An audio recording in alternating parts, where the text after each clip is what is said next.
Hey, everybody, this is Podcastforwe, a podcast for you, as well as a podcast for we, the people.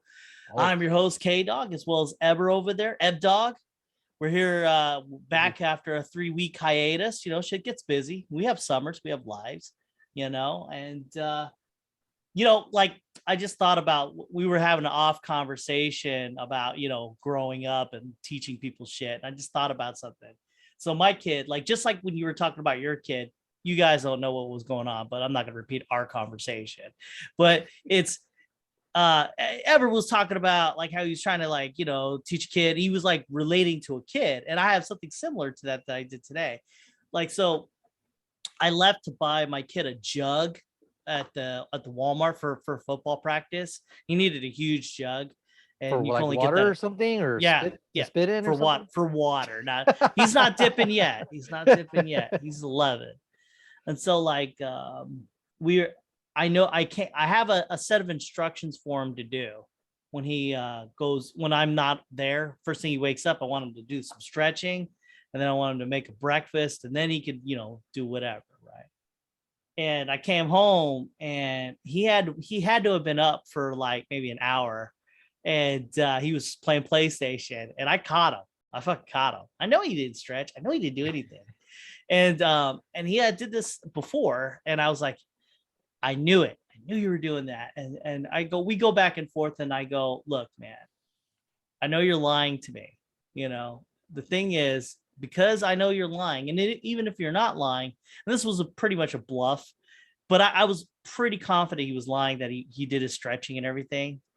And I go, now, because the optics of the situation, how it looks like a lie, sounds like a lie, it smells like a lie, it's a lie.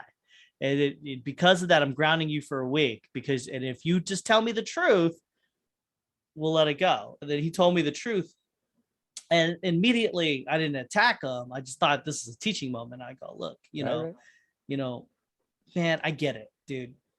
You don't want to do shit. I get it. But this, when you stretch and you get stronger, that's not for me. It doesn't, I don't get stronger when you get stronger. It does nothing for me.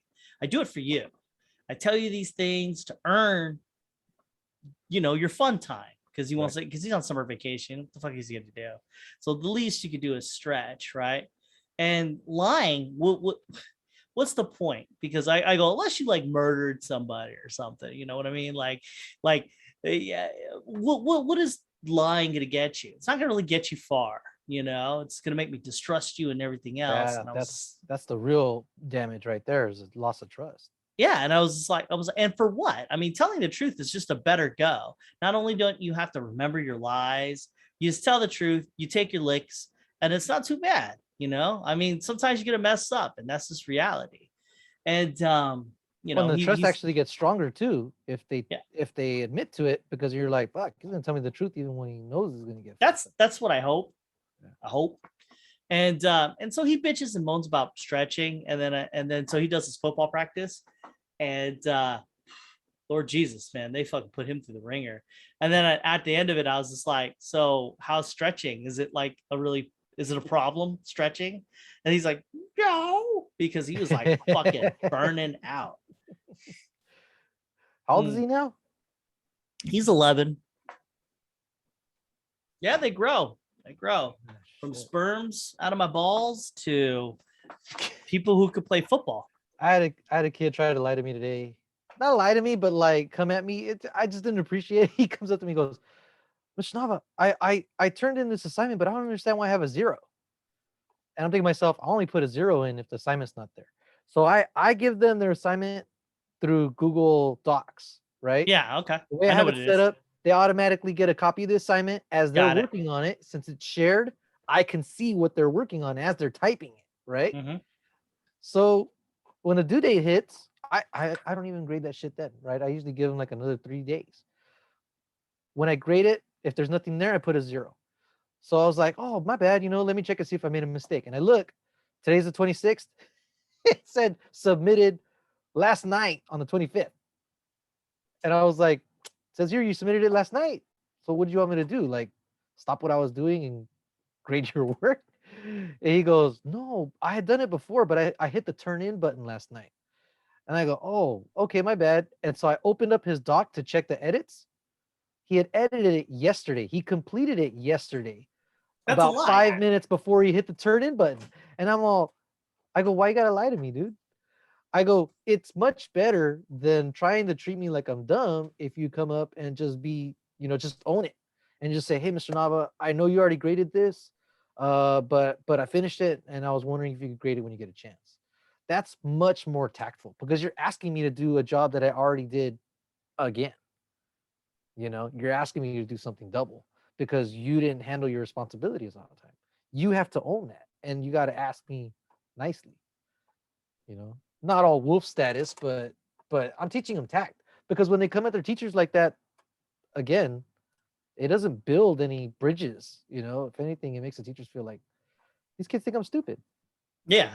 Oh, well, just in general, like a boss when they're talking to you, and like, yeah, sometimes you could have a boss who's shitty, and they're just gonna be by letter. But I think you get more. I don't know. At the end of the day, it's all about who you are as a person, and the more things you do to do more for yourself, I think is better than when you try to do less. And I think when you lie, you kind of cheapen the who Right. you are. Because I mean, in the end of the day, I mean, I guess if you can live with yourself for lying, that's okay. But like, telling the truth, man, that's the merit of a person. I don't know. Well, fuck, man. Back in the cowboy days, all you had was your word.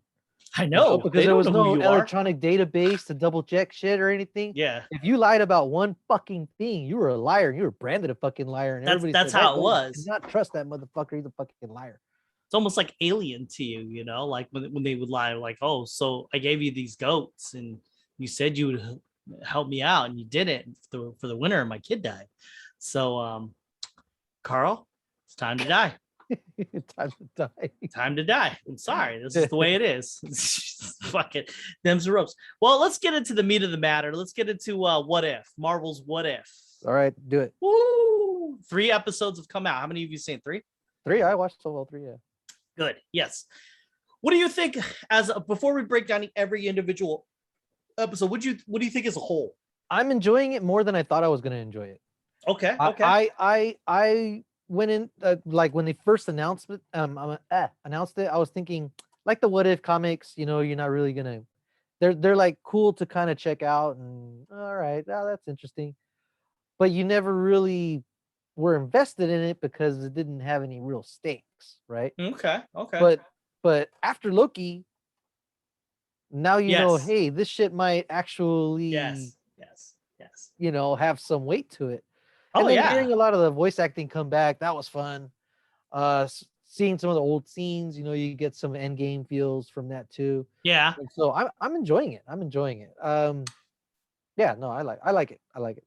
See, What If was a cool opportunity to try out ideas and then like move them towards the main MCU. Right. And the only one I know that was like so popular that became a thing was Old Man Logan, because like Old Man Logan was a comic series, and I think it was a What If because Hulk is like evil in that one, and it was pretty good. It was well done, and it ends right. Call it a day. It's like Logan's swan song, right? And then they brought him into the main MCU because they liked the character. So I thought that was during the Convergence event, I think.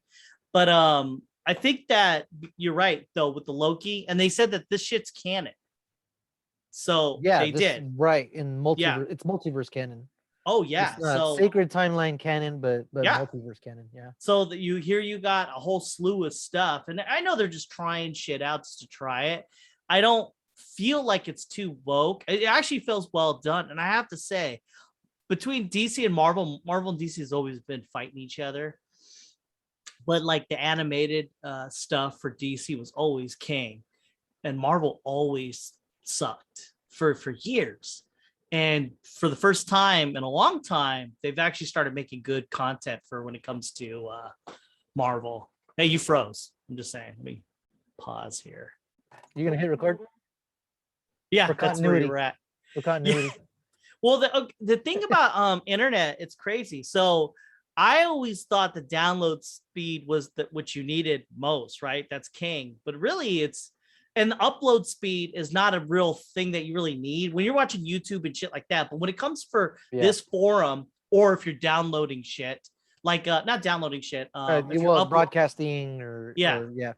upload is a real thing. And I was just like, man, maybe because my internet's pretty fast for the download, but not that fast for upload. I think it's only like 5 or 6 megabytes per second in comparison to the 100 for the download. And it's like, I thought, yeah, my internet's beast, but like now in retrospect, I get it now. I have to get a different service or something for upload for this forum. No, what it is there's codecs. So you run it through a box, and that box compresses it in a way that you can share. You know, even at that low speed, you could send out HD. We were using that for our football games, but that's just really expensive, man. $400-500. Yeah, I've seen a box. It gets pricey. I've seen a box for podcasting in which right now, okay, so behind the curtain, right? My computer is here, internet's hooked up into it. My microphone is in the computer and the camera is in the computer, but there's a box you could hook up the audio into the box and the video feed into the box. And I think this is what you're talking about. And then the box is what's going and doing the thing. And like, then you can add sound effects and shit. If I wanted to add a soundboard, I could do that. Yeah, we're using A10 Mini and Rodecaster Pro. There's cheaper versions of it though. And I just haven't invested in it because we've been doing, it's all about, for me, it's content in the sense of what we're talking about. I've been slowly upgrading, obviously, because of the, Yeah, you're in space and you have a spaceship now. Yeah. Yeah. Hey, this spaceship wasn't cheap, motherfucker. This shit was expensive. But what was the last thing you heard? We were talking about What If, that it's actually canon continuity, and they canonized parts of What If. But what's the next thing? What's your sense? Are you enjoying it? I am enjoying it, but I watch a lot of anime and cartoons and shit. So when I watch it, I like it. I admire it.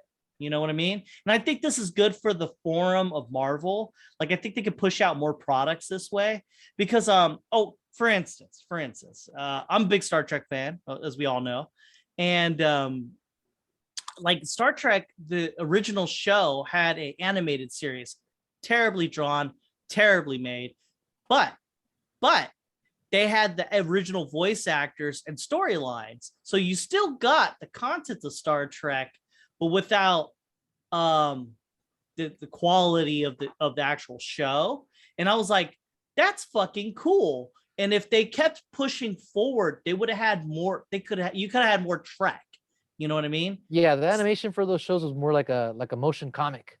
Yeah, it was fucking terrible. It was atrocious. But again, you still get the content, know, and the story, and you get the voices. Yeah. So which is why I'm kind of surprised that some of them didn't reprise their voices. I was like, they did. So a lot of people did though. Like more a lot of people did, but some of them was just like, you couldn't fucking do it over the phone. Yeah, I know. Like Christina Ricci did hers for her scenes for The Simpsons over the phone. Huh. Well, I have to say this though, a lot of the original voice cast is there though. Like you have a Samuel L. Jackson, you had the Black Panther. I mean, like that's better than what like I expected. I didn't expect it. But like Liv Tyler, they couldn't get Liv fucking Tyler. What is she doing right now? She ain't doing jack shit. So what? They got Liv Tyler. Who's Liv Tyler for this? Betty Ross. Oh yeah. Liv Tyler was Betty Ross, and you're right for Incredible Hulk because they were using Incredible Hulk. Oh yeah, because I guess that is the Marvel continuity. Well, they went to that town too. They went to that school. That whole setting was from Incredible Hulk. Yeah, even that Stanley's Pizzeria, because he was like masquerading as a pizza guy, right? You're right. But they had Mark Ruffalo. He was in it, and that was cool. I liked that they put Mark Ruffalo in that setting and basically took fucking Edward Norton out. Yeah, I know. Yeah, I was like, that would have been a deep cut if they did Edward Norton. like, can you imagine him being? Well, regardless, I'm straying off. But what I'm saying is, it's so well done, the cartoon, and for me, I'm not invested in it as in sense like if like Hero Academy or something like that, right. But it's so well done. I think that if they just keep pushing forward, there's a lot of Marvel property out there.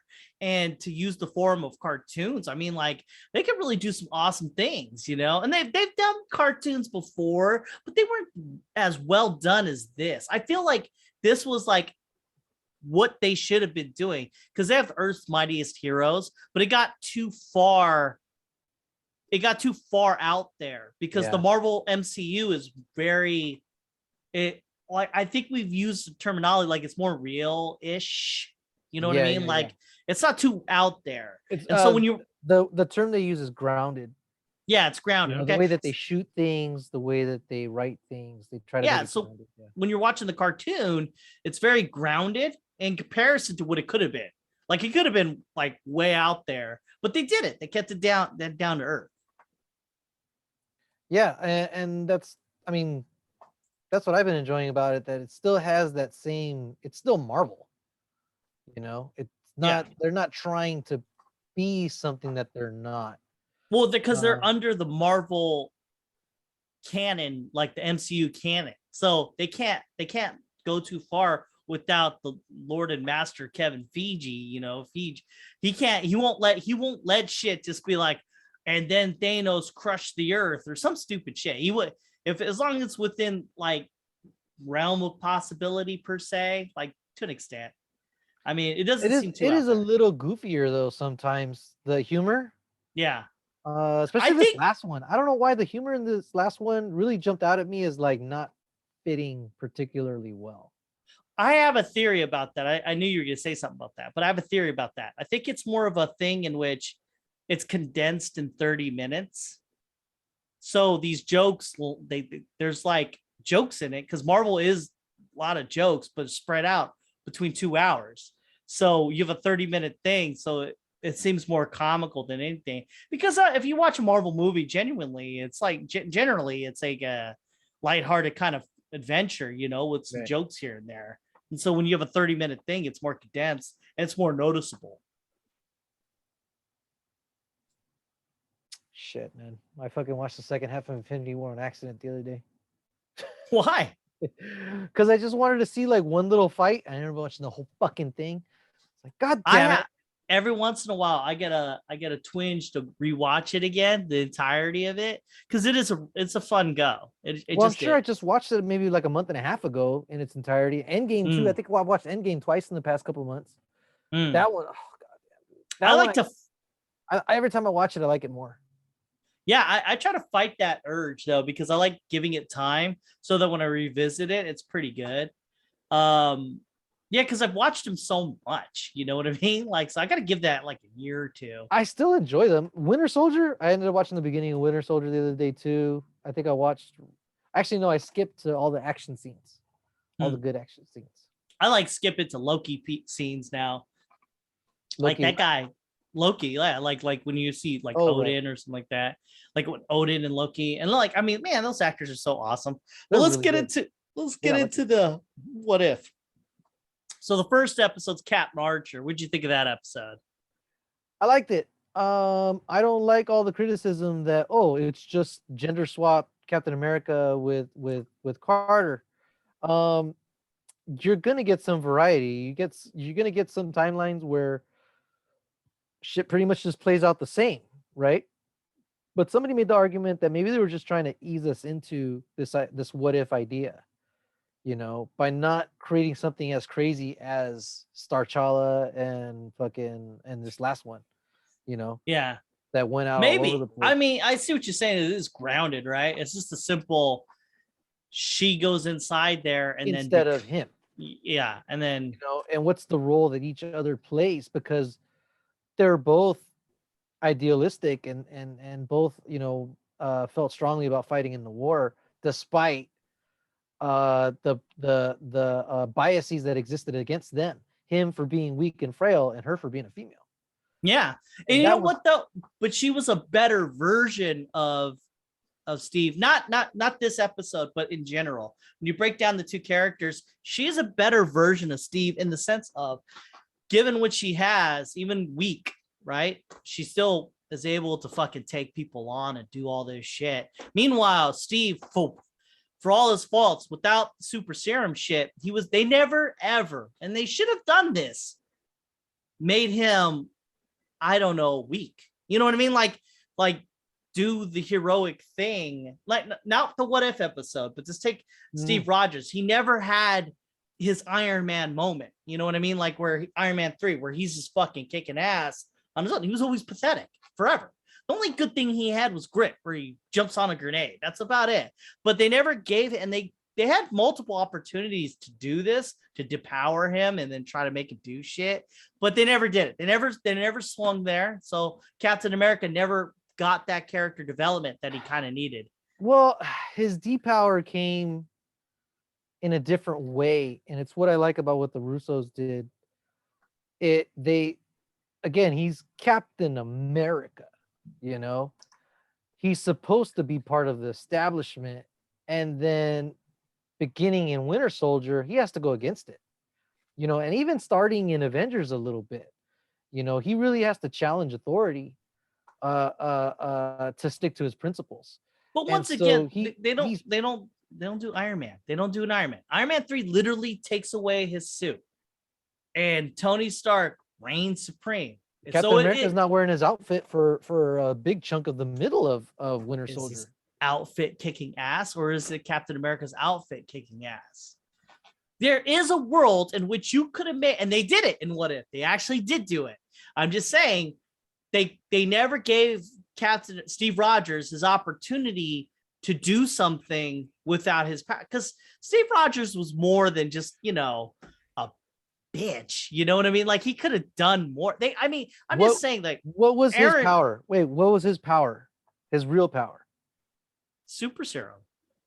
Yeah, no, but more than that. What gave him his ability to do that? Because he's not as strong. Because he was a good guy. He's not as strong. He's what? He's a good guy. He's a good guy. He can inspire others to his cause, right? Yeah. But like, realistically speaking, what happens at the end of Civil War? You know, at the end of Civil War, he's not able to rally the other side to his cause. He's not able to convince people of the right thing to do. He's not even sure if the right thing to do is the right thing to do, because Tony makes a good argument too. And by the end of that, he's not able to reconcile the differences and achieve his goal. And he's depowered in the sense that he doesn't have his full support structure around him anymore, and he doesn't have his friend. You know, he's at his lowest at the end of Civil War. Who Captain America is still who the Captain America is. With or without the power, he still has that ability to rally people, whatever the fuck, right? But what I'm saying is, okay, so Aaron Carter, or whatever her name is, right? She's Peggy. Already a woman. She's weak, right? But she's still without the power, she still reigns supreme to the level of creating S.H.I.E.L.D. Like if you watch Agent Carter and so on and so forth in the lore of the MCU, she is a fire starter. She's a burning sun all the way until she dies.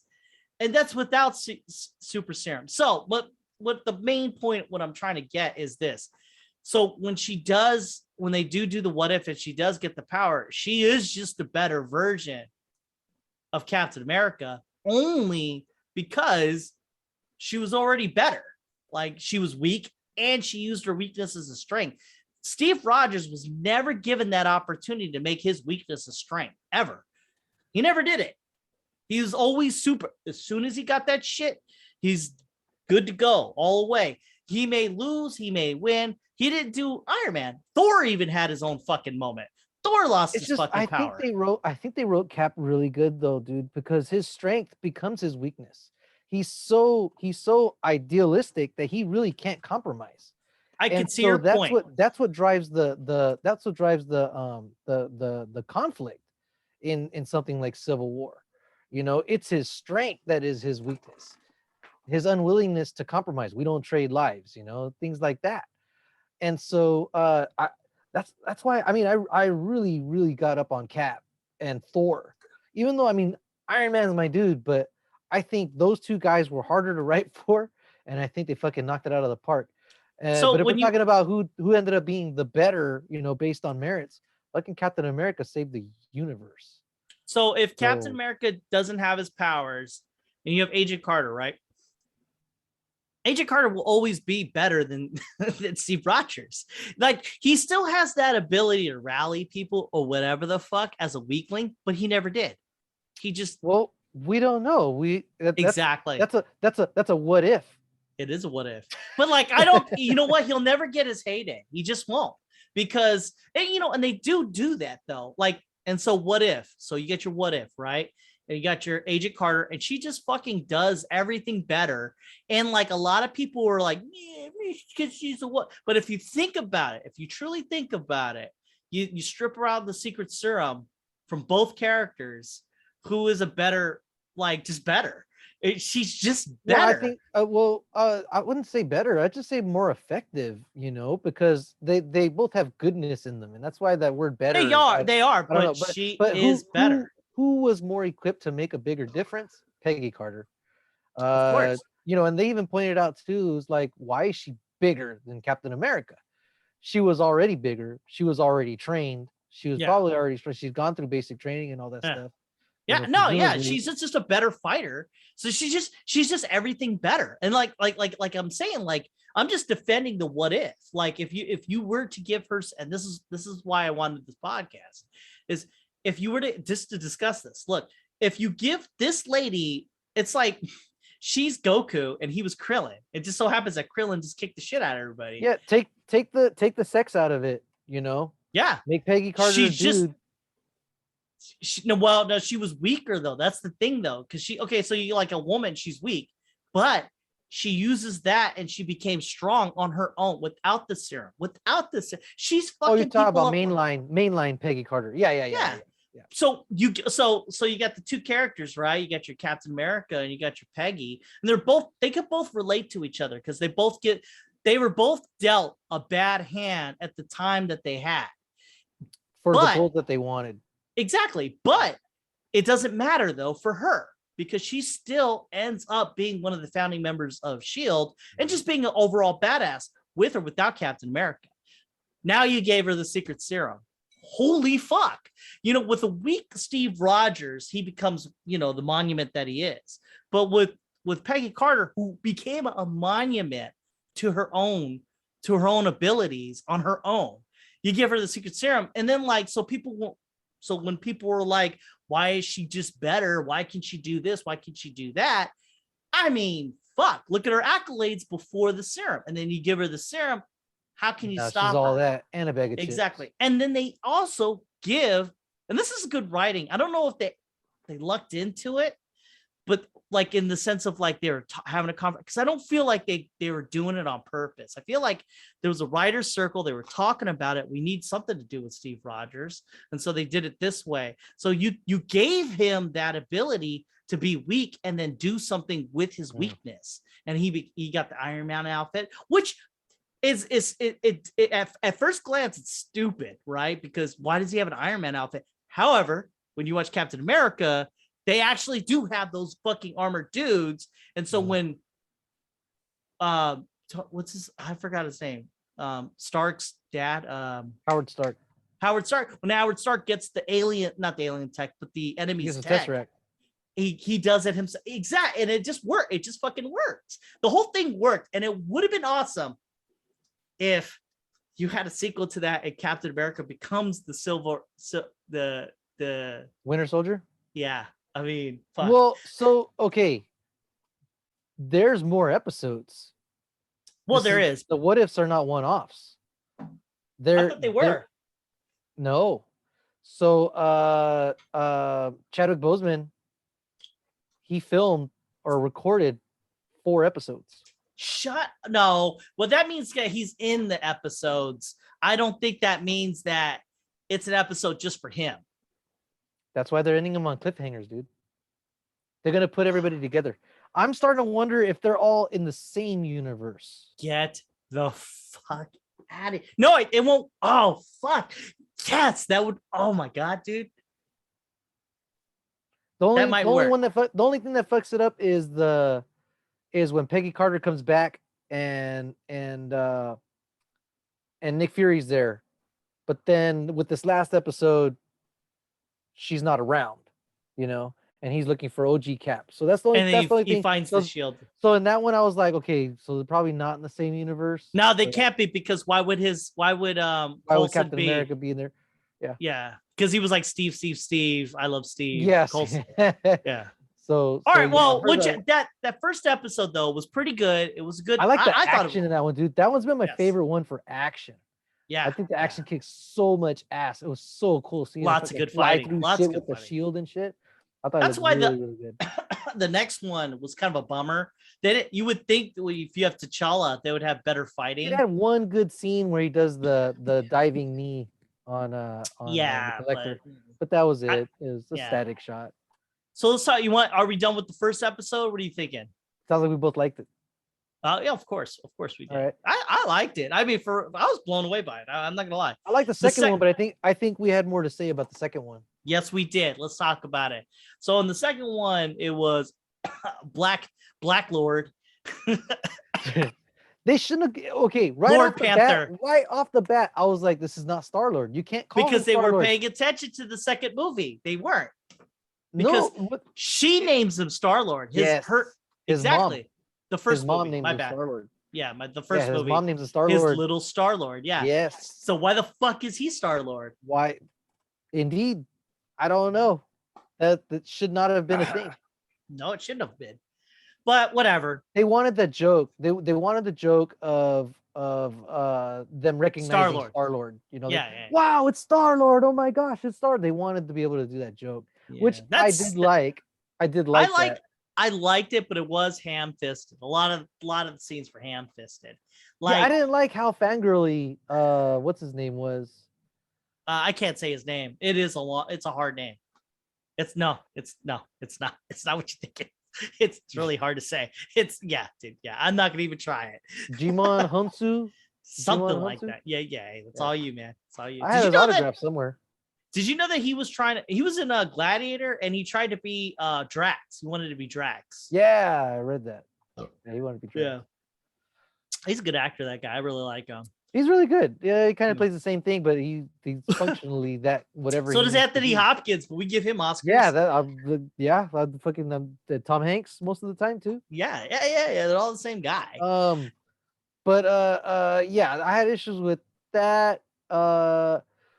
Thanos, I think, was right on the edge of me being able to believe that he would swing so far.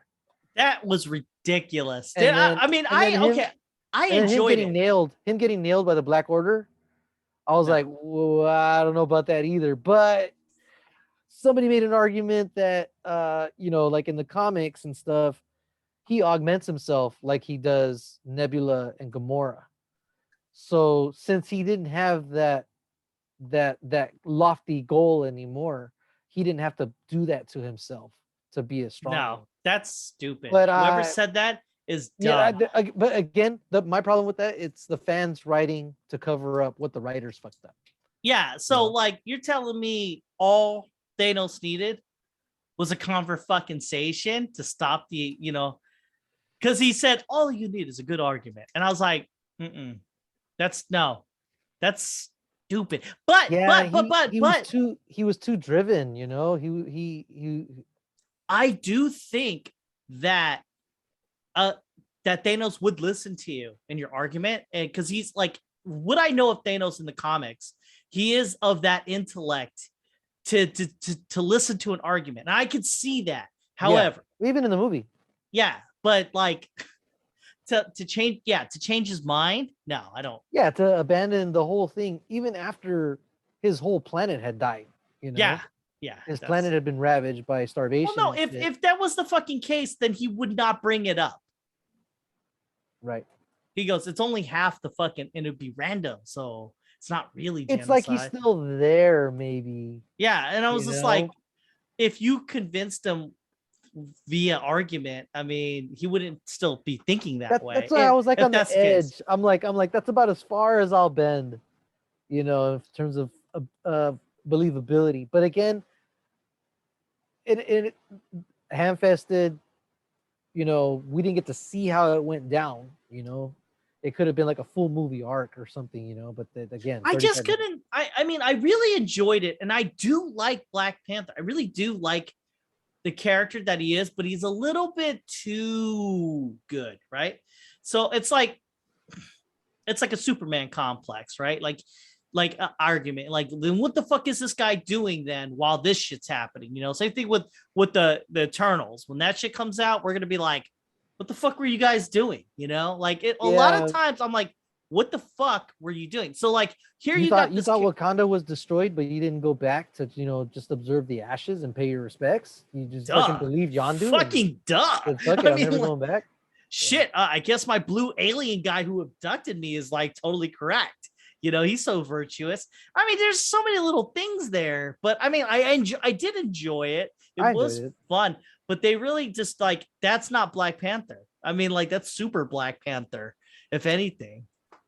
I was okay with that, with his portrayal, but the main timeline Black Panther is more dynamic because he's wrong in his own movie. He's wrong. Ironmonger had a point and convinces him to change from isolationism to not expansionism, but to outreach. He opened up T'Challa to the idea that they have a responsibility to people outside of Wakanda. Yeah. And not to just stay within themselves.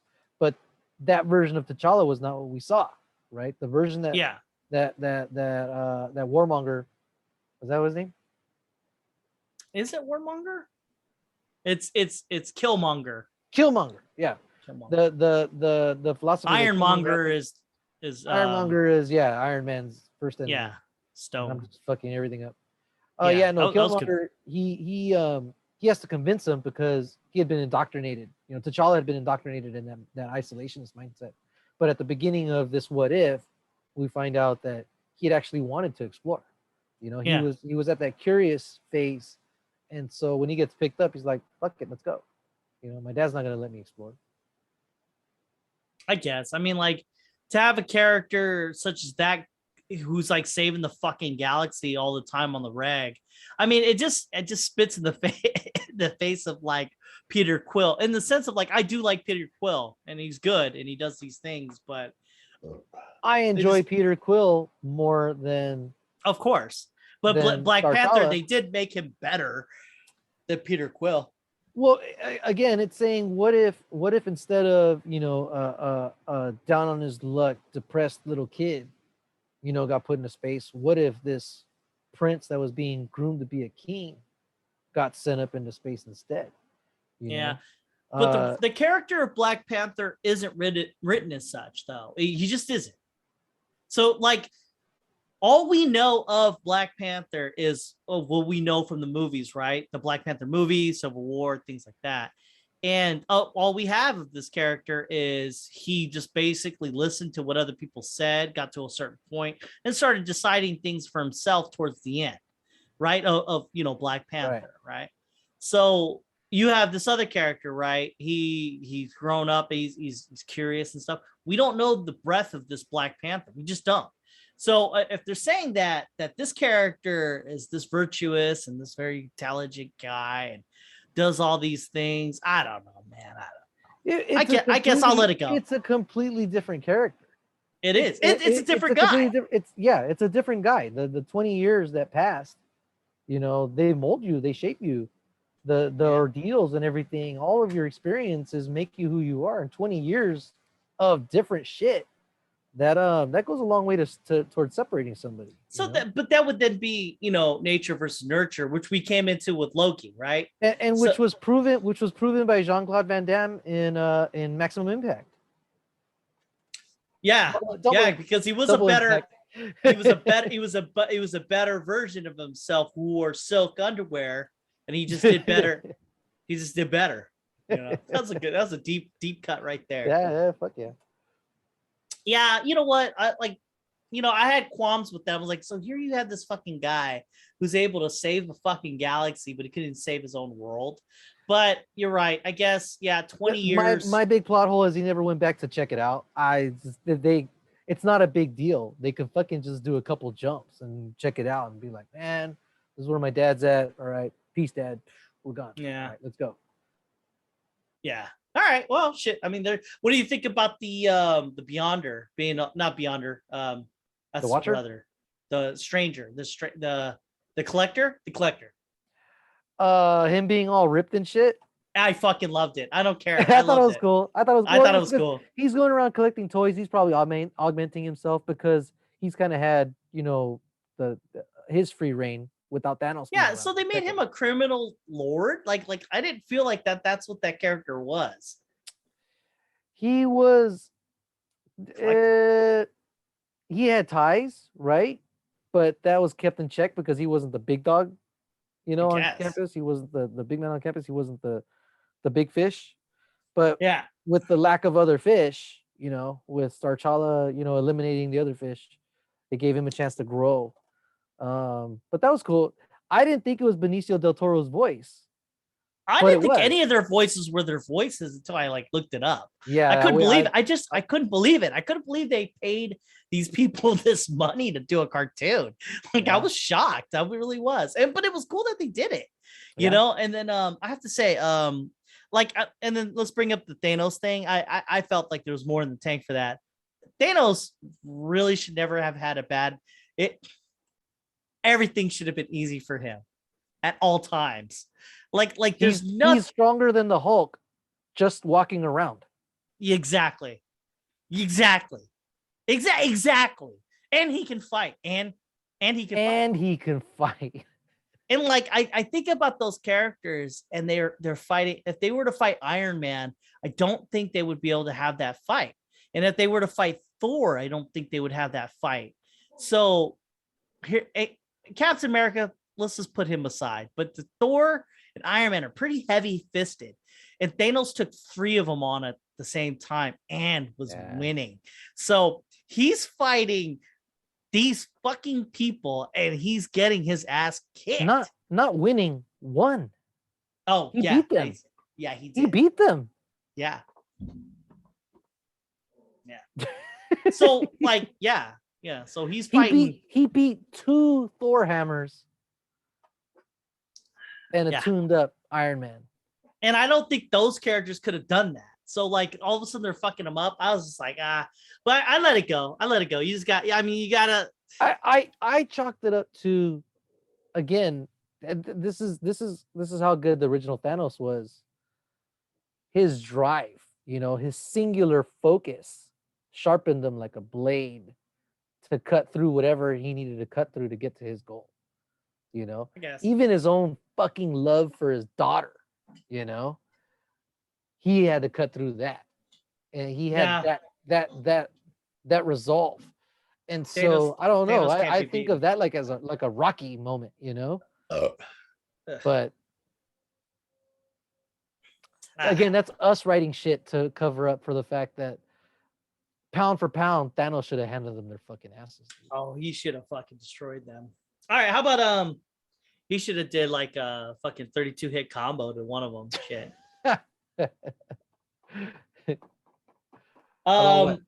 Okay, so the third one was. Oh, did you notice? I didn't notice it, but the whole time I was like, "What's the name of the ship?" Because it can't be the Milano. What was the name of the ship? Mandela. Oh man, what a deep cut! I like it. I fucking like it. But why would it be? Why would it be the Milano? That would make no sense, right? No, Milano makes sense, right? Because he's watching Who's the Boss.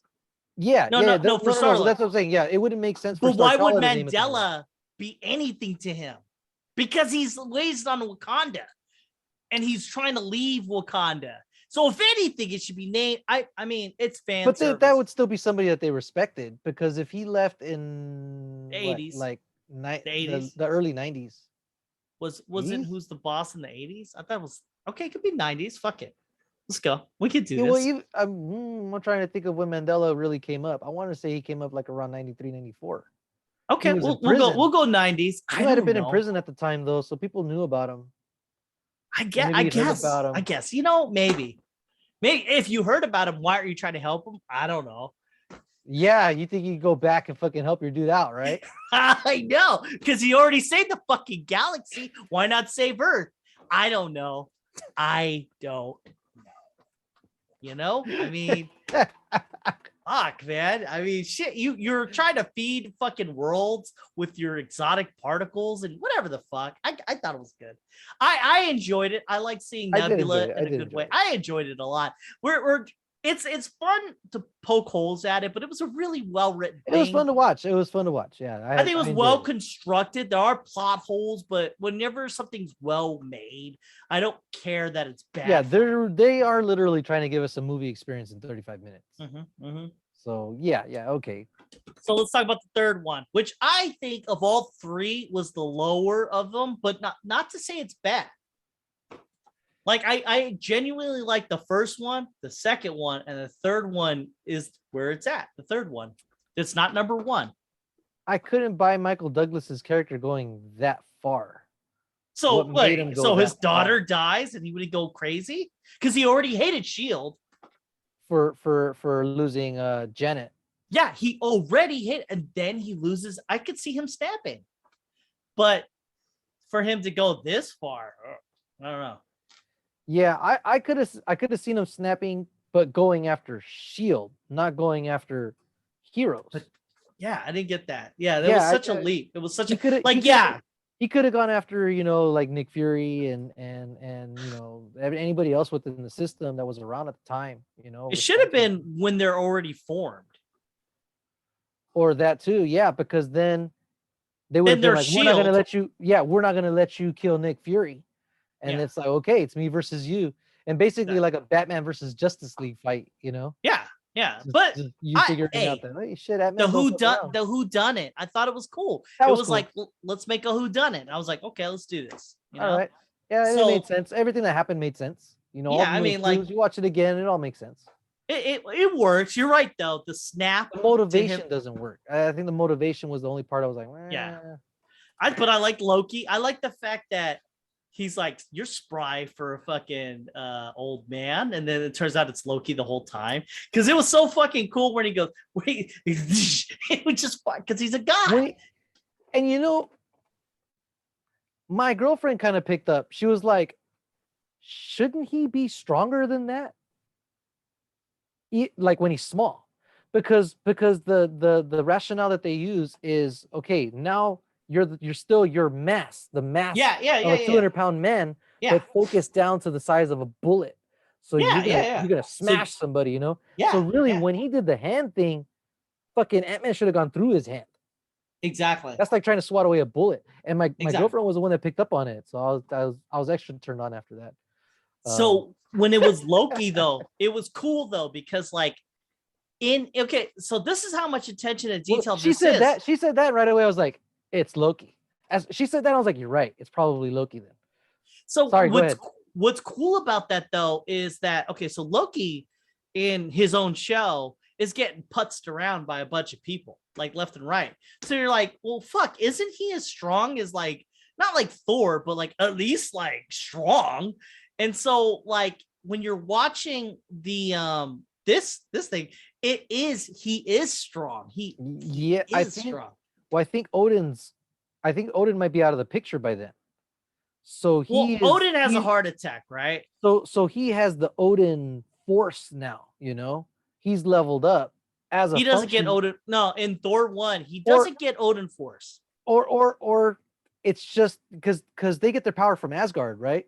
So now, if Odin's gone, that power is now refocused into whoever the new head figure of Asgard is. But if we use the movie logic, he doesn't get that. Because in Thor 1, he doesn't get that powerful. Why not? He doesn't. In Thor 1, he does not get that powerful. He doesn't. Loki. But Odin's still there. He's not dead. That's why. No. Loki. Okay. No matter what happens, even if Thor dies or explodes, Odin still goes down for the count, right? But he's still not dead. Like, Odin isn't dead. Yeah, but see, that's what I don't know. Is Odin dead, or since Loki now has access to all the weapon artifacts, is there something that makes him stronger? No, I just think that he's stronger, and I think that they played into that because Loki should be strong. Loki is a fucking Asgardian. Frost giant, yeah. Well, not just a Frost. Yes, you're right. A contender for an Asgardian. So Asgardian, you would then say that a Frost giant and Asgardian have comparable strength. If not, Asgardians are stronger. But at least and not just any Frost giant. The son of a king of the Frost exactly. Giant. He's like, because some of them are like you could beat him or whatever, but he was like the dude. So he should be at equal standing to an extent to Thor. to an extent. But regardless, they made him powerful, and I thought that was cool. Yeah, And then I he was took down over with the that. world. And he took over the world. Well, also like that Thor's dead, so I was thinking, but if Cap is out there, they could go dig him up, and he could pick up the hammer. He would even know to do that. I mean, like that's not even because no one would know to do that. No one would like, you know what I mean? Well, nobody can lift it, but you're right. You know what? Yeah, you're right, because nobody knows of the curse or whatever No. the Well, spell it would. that Odin put in it. Yeah, it would make no sense to be like, but Steve could fucking pick up the hammer. And like what? But why would you be focused on this hammer if all these things that are happening and all these little? You got the Tesseract, you got all these other powers out there. And you're thinking about Thor's hammer. I'm disappointed make Chris Evans sense. didn't do. I'm surprised. I'm disappointed Chris Evans didn't do the voice for Captain America. He wouldn't need to though, because he wasn't in it. Oh, you mean for the For first the episode? first one, yeah. He did it. I just didn't expect any of them to do it. No, the guy that did it though, he sounded pretty good, but it wasn't Chris Evans. Yeah, you know what? That was fucking tight though. That third one was pretty good. Any other thoughts? I can't think of anything else. It was good. I like what they did with the Hulk. Killing the Hulk, I thought that was bad. There's nothing that can kill the Hulk. I don't care who the fucking guy is. Yeah, because I feel like, I mean, he swallowed a bullet, right? And Yeah. the other guy spit it out. So that means Yeah. even internally, he's the Hulk. Yeah. You know, you got to come up with something pretty gnarly to explode his heart. So like the goal was, the thought process was I guess he made his heart go real big. And well, shit. I mean, if that's the case, then I mean, did he piss his heart off or something? Or I mean, like, why is it Ant-Man always winning fights against like the most hardest guys? You know what I mean? If that's the case, it's like a virus, man. You can't fucking beat those viruses. You can't beat that COVID, you know? Well, anyways, I thought they were good. They're pretty good. That's about they're fun to watch. They're fun to watch, and it'd be interesting to see how they tie into the MCU. Are we gonna talk about that Spider-Man trailer? Oh, you want to go there? Let's do that. I want to go there. I thought we were gonna go Suicide Squad eventually too. Oh, did you watch it? Fuck yeah. What would you think? Suicide Squad? Yeah, do you want to talk about it or no? Yeah. Are we gonna rate it? Yeah, we could do that. Give me a second. I made a little bit of a spill just now. You're an idiot. Yeah, it's true. It's fucking, true. It's fucking travesty. What do you want to do? You want to do Spider-Man? Let's talk Spider-Man real quick. Let's talk Spider-Man, man. I hope they're not fucking with us. Why? I've been reading about this. They're bringing those other characters in. Yeah, that's so cool, man. Yeah, I'm so looking forward to it, dude. Even if it's stupid, it's gonna be fun to watch. Do you think Tobey Maguire will die in this one? They will, of course they would. To pull our heartstrings. Do you like think passing the baton? Do you think they'll bring in Miles Morales? No. You mean from Spider-Verse? My kid asked that too. I was like, I don't think so. Or a version of Miles Morales. Maybe not the Spider-Verse one, but you know, that would be tight. I don't know. Shit. Like woke movement dictates that they would do that, right? woke rules.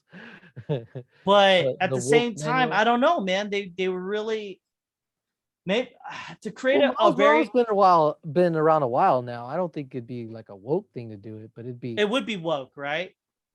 Maybe they do one more Into the Spider-Verse movie and then bring them into the MCU. Well, shit, I wish they had made Into the Spider-Verse an actual movie, because that was an actually good movie. It was really one of the best Spider-Man movies ever. But I like the animation of it too. I like the style, the music. That movie. The animation, I was like, whatever. I was like, this is weird. But the way it was written, I was like, this is a better movie than than any of the movies they've ever had. Yeah, the writing was really strong. That movie was awesome. The trailer, the little bomb that comes out from the OG Green Goblin. They got too much going on. If they introduce Miles, it might skew the story a little bit, because you need more. You need more time with Miles. Yeah, I think that Toby's already established, and so is Andrew Garfield. I think Michael Keaton's gonna be in there. For the Jamie Foxx is gonna be in there. Yeah, I saw him in the. No, I didn't see him, but I saw the electricity. And what's Doctor Strange in all this? Is he a bad guy because he was fighting Spider-Man? It looks like he's fighting Spider-Man, huh? Hmm. I don't know. I don't think he's a bad guy. I don't fucking know, dude. Yeah, well, this is based off of the one comic, One Bad Day or One Good Day or something like Yeah, that. Or so like Spider-Man makes a deal with Mephisto, Mephisto, right? and then to save his Aunt May, but to do that he would lose the memories or Aunt May or His marriage. Yeah, so what's her face would forget all about him. yeah, whatever. This seems like a better version of that, dude. This looks way better. I I want to see how Doctor Strange is convinced to do something that he shouldn't do.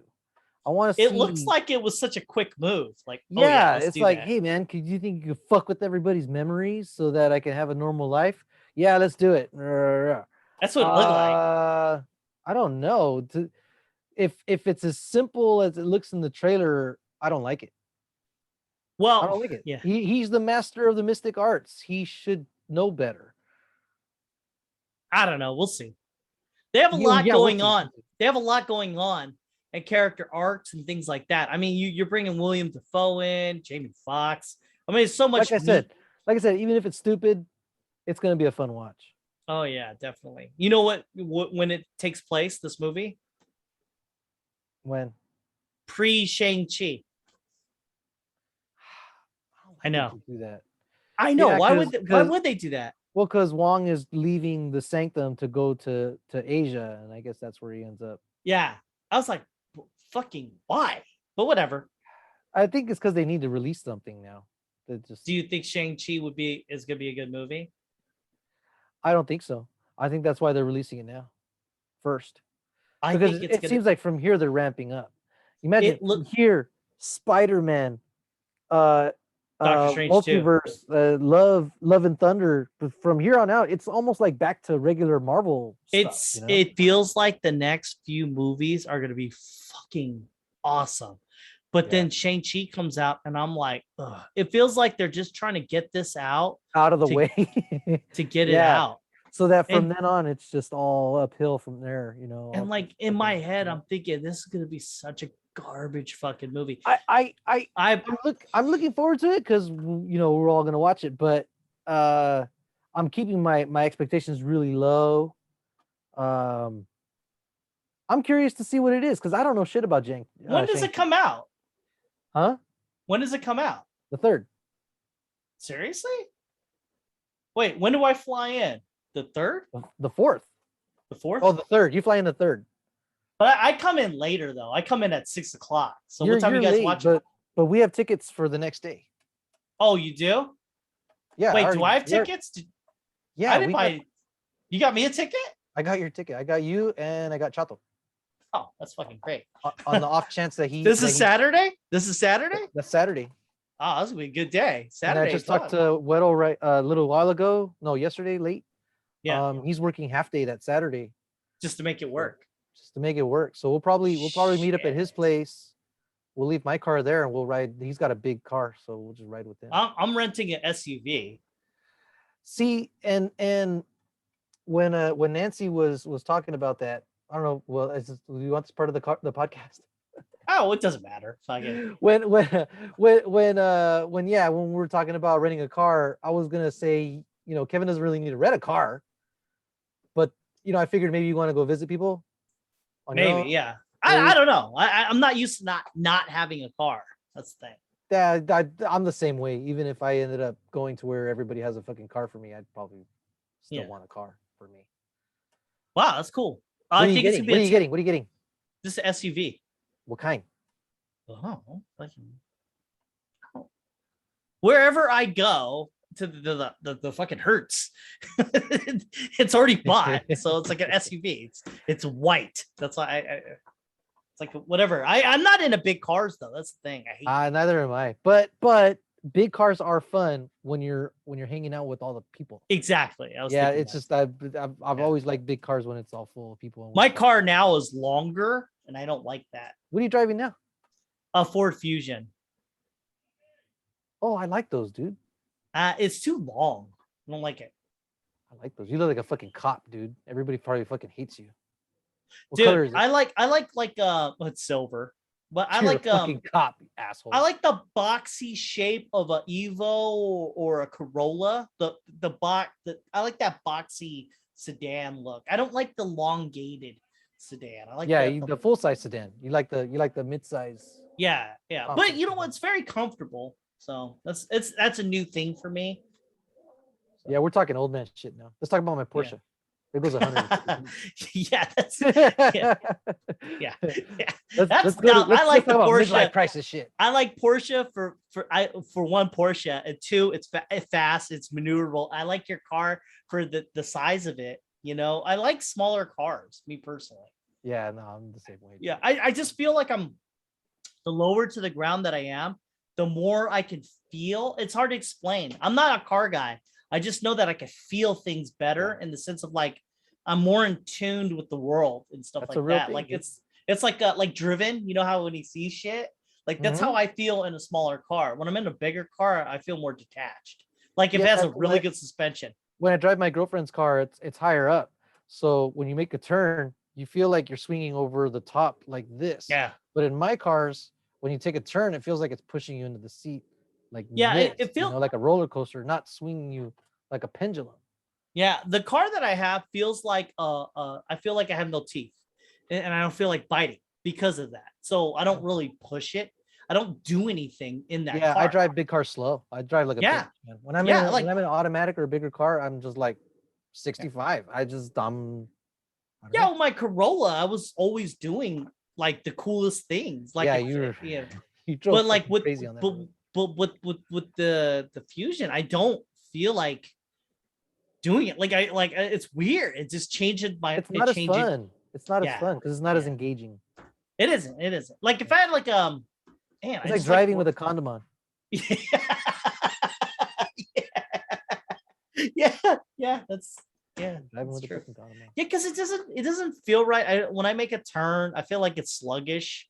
You know, I feel like this car can't do shit. But hey, you know, I'm older now, so I guess this is my life. It'll keep you out of trouble. We do Suicide Squad? Yeah, let's go there. Give me a second. Let me get the book out real quick. Let's see. What'd you think of it? I enjoyed the shit out of it, man. Between the first and the second one, what'd you think? I haven't seen the first one, and my girl said, "Don't even bother." After we watched the second one, she was like, "Don't even bother with the first one." The first one you should watch just for comparison's sake. I do want to watch it just to maybe appreciate the second one even more. Maybe I don't know. It is two movies slammed together. Oh shit. Give me a second here. Doing the breakdown here. Suicide 2. What are your thoughts? Like other than liking it, of course, what are your favorite parts?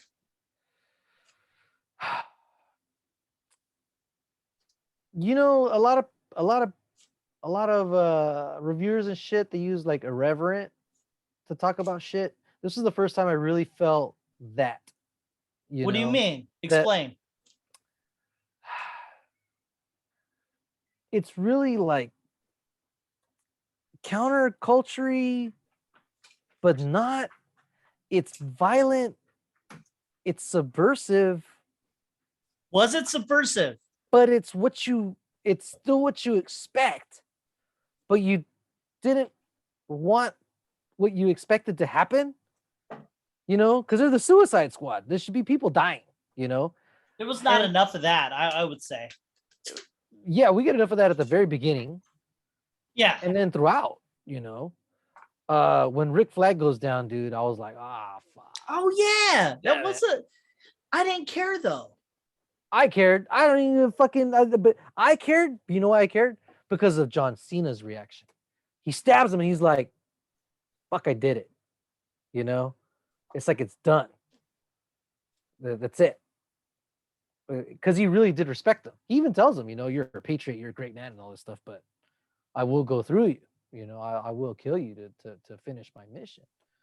So this is where I'm subversion's good. I like it. We've talked about this. If it's done right. Good subversion, right. But when does it become subversion or more of the same when you keep doing it? In the sense of this, I have gotten to a point now watching these movies where I'm like, I saw that coming.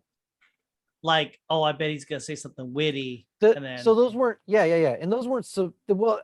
I'm not saying that this movie was like completely subversive, right? But no, but like it's like the stuff that was there, I was like, okay, cool, but that sucks. But it's like M. Night Shyamalan, blah, blah. You know, like when he makes a movie, right? You're looking for that plot twist, right? And Right. so if it doesn't happen, you're just like, Right. Now James Gunn has been known for inadvertently through subversion, I would say. Most of his movies are like subversive, like, oh, you thought it was going to go this way, it was going to go that way. Here, it's pleasant. It is. And it has like a goofy connotation to it, you know, with a little bit of heart. I feel like this movie didn't have enough heart, didn't have enough subversion. And in that respect, I was like, it's not subversion anymore. It's actually down just goofy. Well, I mean, Starro, is that who it is? Yeah, that's stupid. Yeah. The last line that they had from Starro, I was happy floating in space, looking at the stars, right? And then you go back right away and you think about when they picked him up, he was just out there fucking chilling, like, hey, oh, this is nice. I'm in space with the stars. And then he fucking gets kidnapped and tortured for a long ass fucking time. Yeah, he's gonna be a little pissed off, you know? Yeah. And finally you realize, you know, he's a victim. Of course. Victimized and then weaponized and made to do these bad things. I think that was the subversion for me, where it wasn't just a black and white, this is the bad guy doing bad things or a monster doing monstrous things. This was another creature who you could be sympathetic towards at the beginning, you know, when he was like just like fucking Free Willy. You know, it was like he was Free Willy, you know, if he was out there and fucking they caught him and they fucking tortured him and made him, you know, trained him and shit, and he just wanted to be free. But in this case, he became fucking murderous Free Willy and wanted to murder everybody and take over the planet. Yeah, well, it makes sense. I mean, like from a movie standpoint, everything kind of made sense, right? Everything moved in the direction of. But I'm saying that's the overall subversion. That was the thing. That was with that last line, you're like, fuck, that is fucked up. You know, it wasn't just like, yeah, they fucked that thing up. At the end, you're like, they fucked them up, but he was a victim too. I agree. I guess, yeah. But like, okay, so you have a movie. So like, there was rumblings that the actual villain would have been like Superman, and I would have loved that more. That would have been cool. But no one there could have. But something like that, which they can do, you do later on. You know, you do later on. It's like Star Trek fucked up by going Star Trek and then Into Darkness giving us Khan and the destruction of the Enterprise. It was like, bro, let us spend a couple fucking movies with these people first so that we give a fuck. So that I agree. It lands. Yeah, know? Star Trek was just rammed down our throats, but because they related it to a blockbuster movie. But if they had made it more of a winter kind of movie, like low budget, like a little bit lower budget, because that's what Star Trek really is, actually, low budget, good storytelling. I think the franchise would have been better, but you're right, it's rammed down your throat. Well, what's usually happened? Usually they start with a big budget, the Star Trek movies, they start with a big budget, they fuck up, they give them half their budget, and then they're like, well, damn, we need to come up with a really good story then. So then they come up with a really good story, then they do a really good movie, then they're like, okay, let's give you a full-on budget. Okay, let's fucking spend fucking cash, you know?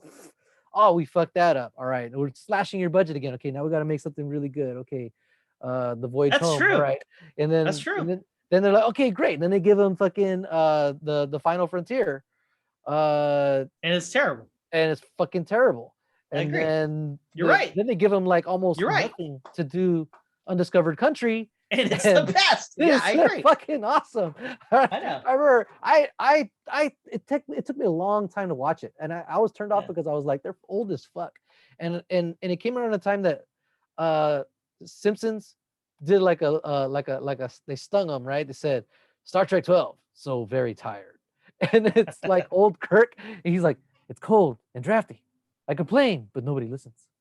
And so I was just like, yeah, who the fuck wants to see that? But no, when I finally watched it, I was like, I fucked up. I should have watched. You know, yeah, it's funny that you said that. You're right. You're right. They just work better with a smaller budget. So maybe they should have done that. It forces them into this thing where we have to focus on character, and the audience has to be invested, and the story has to be compelling. Yeah, basically, and that's what keeps us coming back to any movie. Really, in reality, it is a rare movie where you're just like, I want to see something pretty, right? But that does exist, and there is something for that. But most times in our lives, that keeps coming back to certain movies is really just the story. You know, if we could resonate with it at some stories point. and moments, but and characters. This one had really, really guilty moments in it. Even though that Starro line really did land with me, I was like, "Fuck, that's good job." I go, "Good job." The scene where they're going through that camp and killing everybody.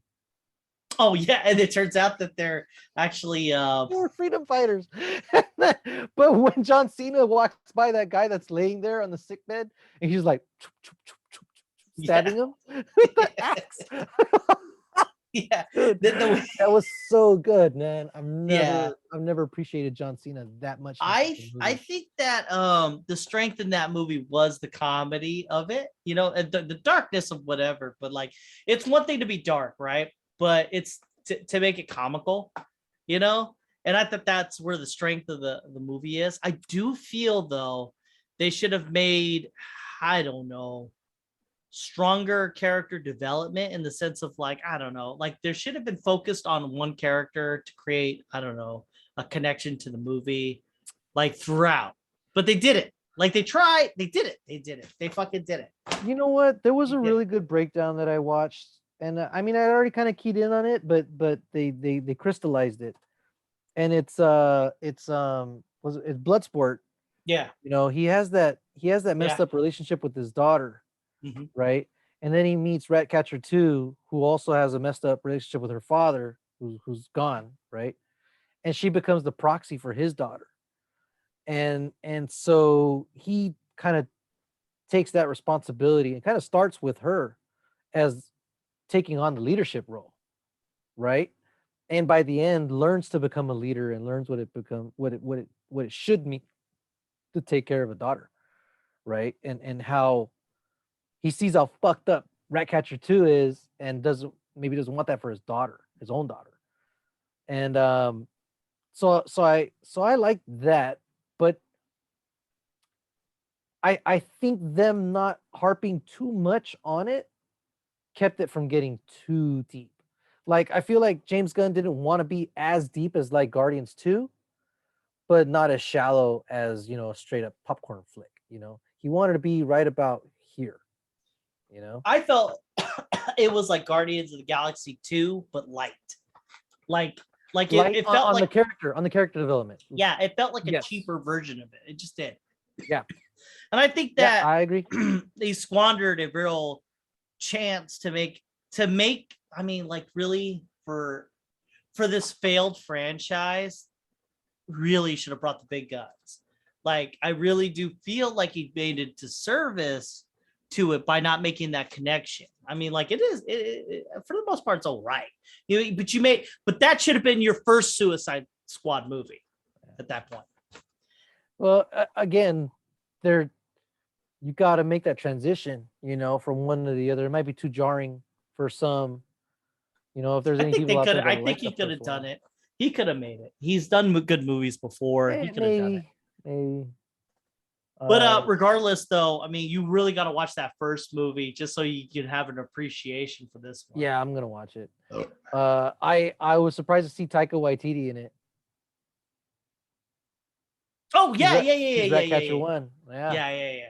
I would have liked to have seen him somewhere else because he makes me laugh too much. Mm-hmm. So to see him playing somebody's dad, I was like, hey, look, it's Taika Waititi. It was distracting, you know, and so I couldn't fully buy into the sadness that Ratcatcher 2 had about. You know what's funny is when you see him, you think to yourself, like, I wonder if he were to write this movie, would it have been better? Yeah, it's a huge distraction.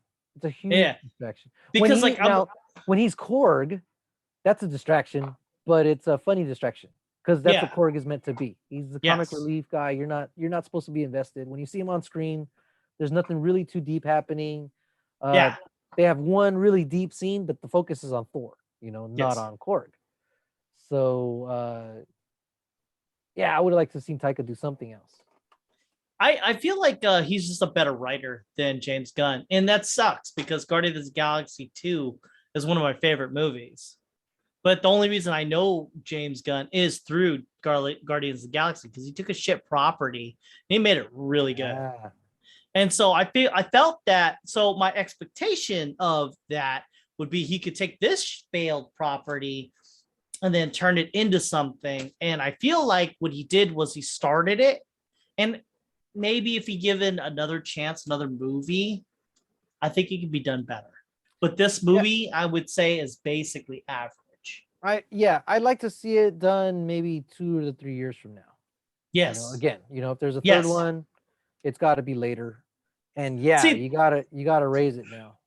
See, the problem is though, it's an ensemble cast, so it's not really like there's no focus on a central character. So like when you got Star-Lord, you could focus in on him, and branch out from there, like Drax and so on and so forth.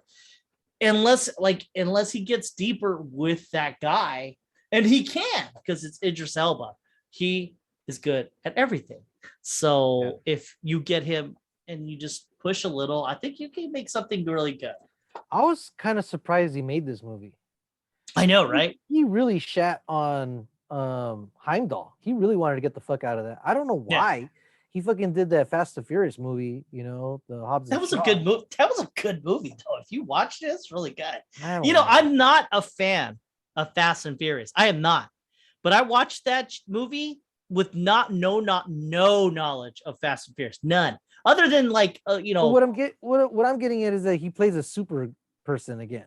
Yeah, he's Black Superman. That's what he says. He says that in the movie, huh? Yeah, he didn't want to say that, and he said it. All right, I'll watch it. It's a good no. You need to watch that movie. It's fun.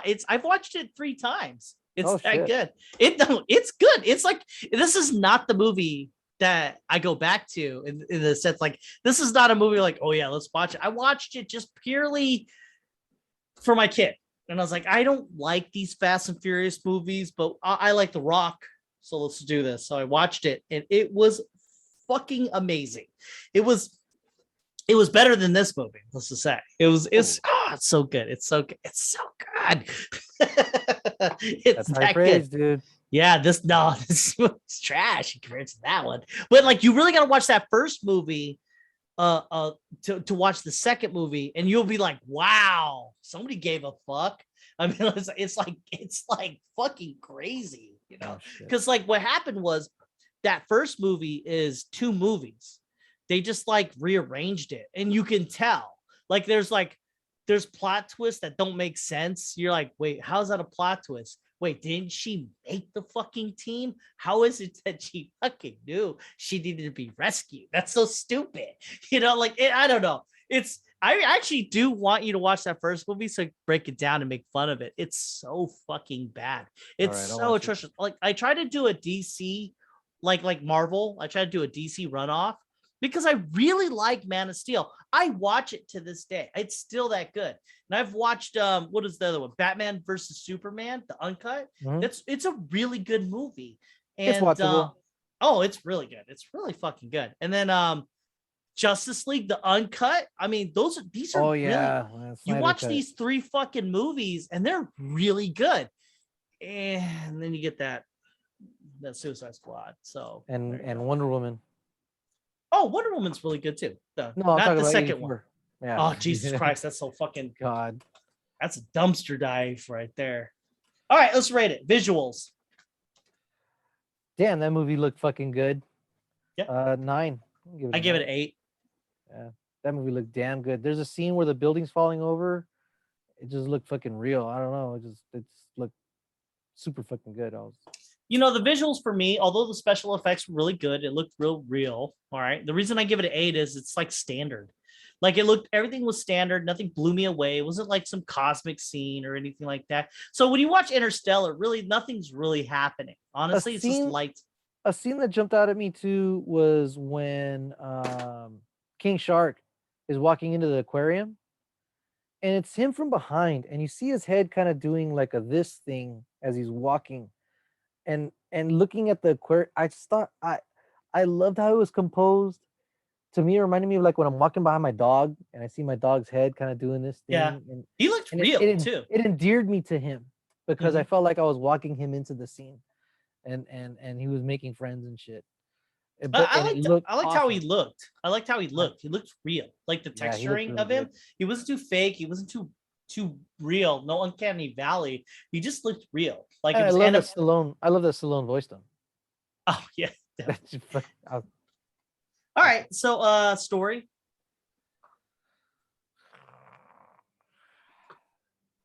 it was 7. Really? It wasn't. Oh, It wasn't like super deep, but it was compelling. It made sense. Okay, they're here now. They're going here. They're looking for that. They're trying to get to the base. There's a way to get in. Let's go. They fight. They win. Shit happens along the way. I liked the characters in this, and I liked the fact that they didn't do what I thought they would do. So, like, Harley is the only thing in this franchise that works, you know, like they really try hard with her. And they didn't give her too much screen time, too less, and they didn't do the thing where what would Harley do, right? And they did a lot of things where oh yeah she would do this. Like for instance, like there's wokeness, right? Because so she gets it on with that one guy, you know what I mean, and then kills him, and thereafter, you know, I thought that was a really cool scene, and that's very Harley. But as opposed to what they normally do with character that they put on a pedestal, right? They get to a point where they're at a pedestal. No, she wouldn't do that. You know, she's too precious and things like that. They Yeah, didn't yeah. go Okay, there. I They see didn't where you're do coming that from. trope. They Okay. created the character. They did the character exactly how they would be. And Yeah, instead she's of consistent. yeah, she's consistent, Yeah. as opposed to being like, you know what, she would never do that. You know, that kind of thing. Yeah, I she's a totally psycho. She would do that. yeah, I exactly. So I gave it a higher score just because of the subversion. So I gave it an 8. A higher score from you, I would guess, but 8. Nothing like a 9 or a 10. You know, they had the good points though. You have an Idris Elba and you don't come out there without a 10. I don't like you. Because I mean, like Idris Elba is like a high caliber actor. I thought he If did great. But you have a Margot Robbie what and you have landed with him. me the hardest was that line from Starro. You know, I was like, yeah, that is pretty fucked up.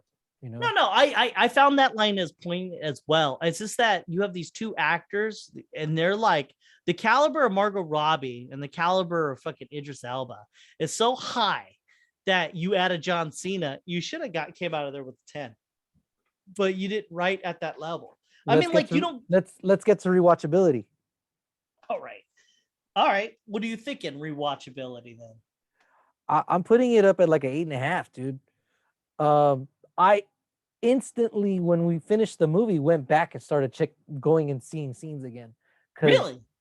it has moments. You know, it has moments. It has the characters, you know, sniping at each other and this and that and shit that I really enjoyed. So yeah, right as soon as the movie was done, I went back at the fucking the camp scene, the scene where Waller was really good. The scene where Waller is kind of giving them the breakdown, the mission breakdown. Not the first island attack scene. I didn't go to that right away. The weasel, fucking weasel, dude. When he falls into the water And he can't he's swim? floating down like this, Yeah. I was laughing so hard. Well, you know what my thought was? Okay, have you ever watched The Other Guys? Yeah. Well, Yeah, okay, so you remember parts of it. when they jump off the roof and they die, and I was like, wait, what? And it just kept on going, and I You was like, thinking what I'm thinking? Aim for the bushes. and then and there was no bushes, and like when you watch the same thing when he's like dying, I was just like, well, I mean, obviously they're gonna save him, right? And nope. And then they're making fun. They're like, what did she say? She goes, like nobody thought he could swim. And Nobody thought like, to see if the weasel could swim before they sent them on this mission. yeah, I thought that was funny. You know, Just just it's seeing him fun. like, Yeah, yeah. That's what I was thinking. You know what? I give it a 7 because there are YouTubeable moments, but nothing enough for me to make the effort to watching it again. Other Well, than not an there, effort. For me, it's not an effort. I'll no, probably but enjoy it no, I'm again, with you. There's but scenes that I want to rewatch, yeah, but I can't see myself watching the whole movie, just watching those scenes. it might be a while. It might be a while. Yeah, And yeah, you might end up definitely. just skipping through scenes. Oh, definitely, dude. There's no way. I mean, there's a lot of potential. They had the cast. It just didn't click for me in the sense of like I don't know. I don't know what he was thinking. He really should have. I really do think that if he had centered it on one character, and I think you would use Bloodsport. I think that if he would have centered it more on him, that way when he leapfrogs into another movie, it just worked better. But it was so well rounded that you had too much face time for all the characters, and like you couldn't link it to that guy. And I think that with Idris Elba, you should have gambled hard on him. Yeah, for me, I feel like I got just enough character development out of everybody just to give a damn when they got killed, you know. I agree. Obviously not the It's first there. scene, but later on, you know, like an 80s movie type, you No, know, I background. agree. No, but what I'm getting at is that like it created a sense of like it's a good movie, you know, like standard, like it's good. We're like look if I'm looking at these numbers, it's pretty good. You know, it's a good movie on paper, but like what could have separated it and from you know good movies to the point of average is that if they would have created like I don't know Predator, you know, like you got your Arnold, Thinking the you know, same thing. you got the ensemble cast. Like hey man, I like Jesse. I liked all the characters, but Arnold was charismatic, and Idris Elba is at that level. In fact, if they ever made a Predator and they redid it, it would be Idris Elba, and I think that he would create that situation. But see, when we're talking about Predator, we don't know a whole lot about Dutch. We You don't know, need to though. it was just straight charisma, like you said. Yeah, Um, and you have a that's all we charismatic needed. guy. So I think we did kind of get a Predator, you know, but I think we're used to more from James Gunn.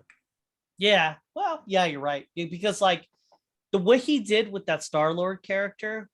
I mean, the last 10 minutes of that movie, of the first movie, or the first 10 minutes of that movie will make you cry, you know? And then you The got your first 2 second, minutes of that movie. exactly. And then you got your second movie, right? And you got what? The last dude, like when Yondu dies. I mean, that's real. And like there's parts in between, you know, like he's got skills. I feel like he didn't write to the level of what he could do. Well, I think the turnaround was really short. I agree. Because what had happened was he had been let go from Disney. Yeah. And Warner was like, snatch that dude up, you know. Yeah. But He I did a think, lot with a little time. yeah. That's what it was, because it feels like if he had time, I feel like he could have constructed a better story. And that's why I'm thinking like if they make a sequel, we're good. We're done. Yeah, if it's him and he kind of gets to steer it more. Yeah. I don't know how much Warner Brothers, you know, I don't know how many notes they gave him or whatever. I don't know how much free reign he had, basically.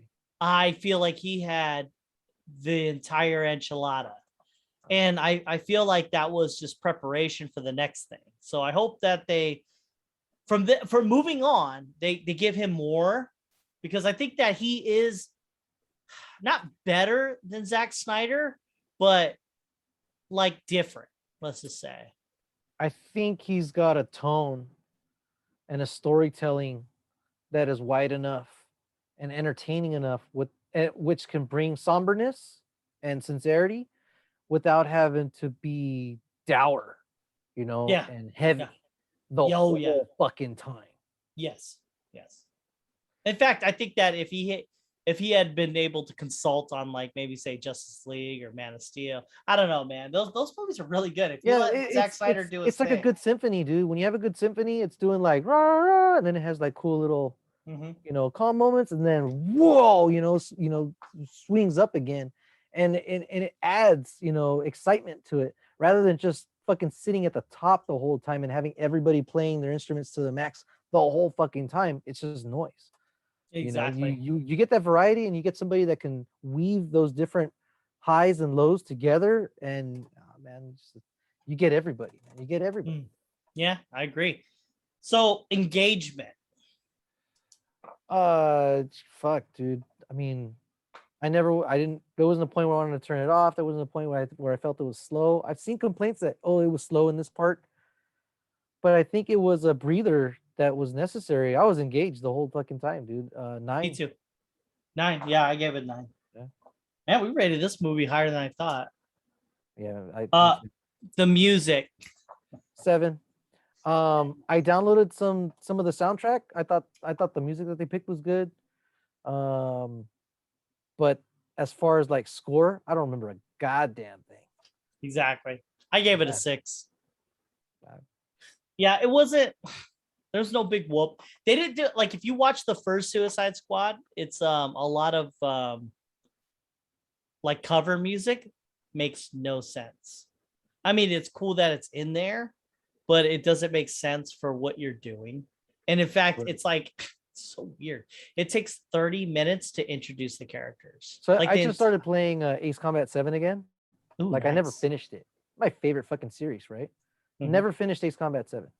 Mhm. So I just got back into it, and I was playing through this level. It was annoying as fuck, but the song was tight. I was like, damn, this song's good.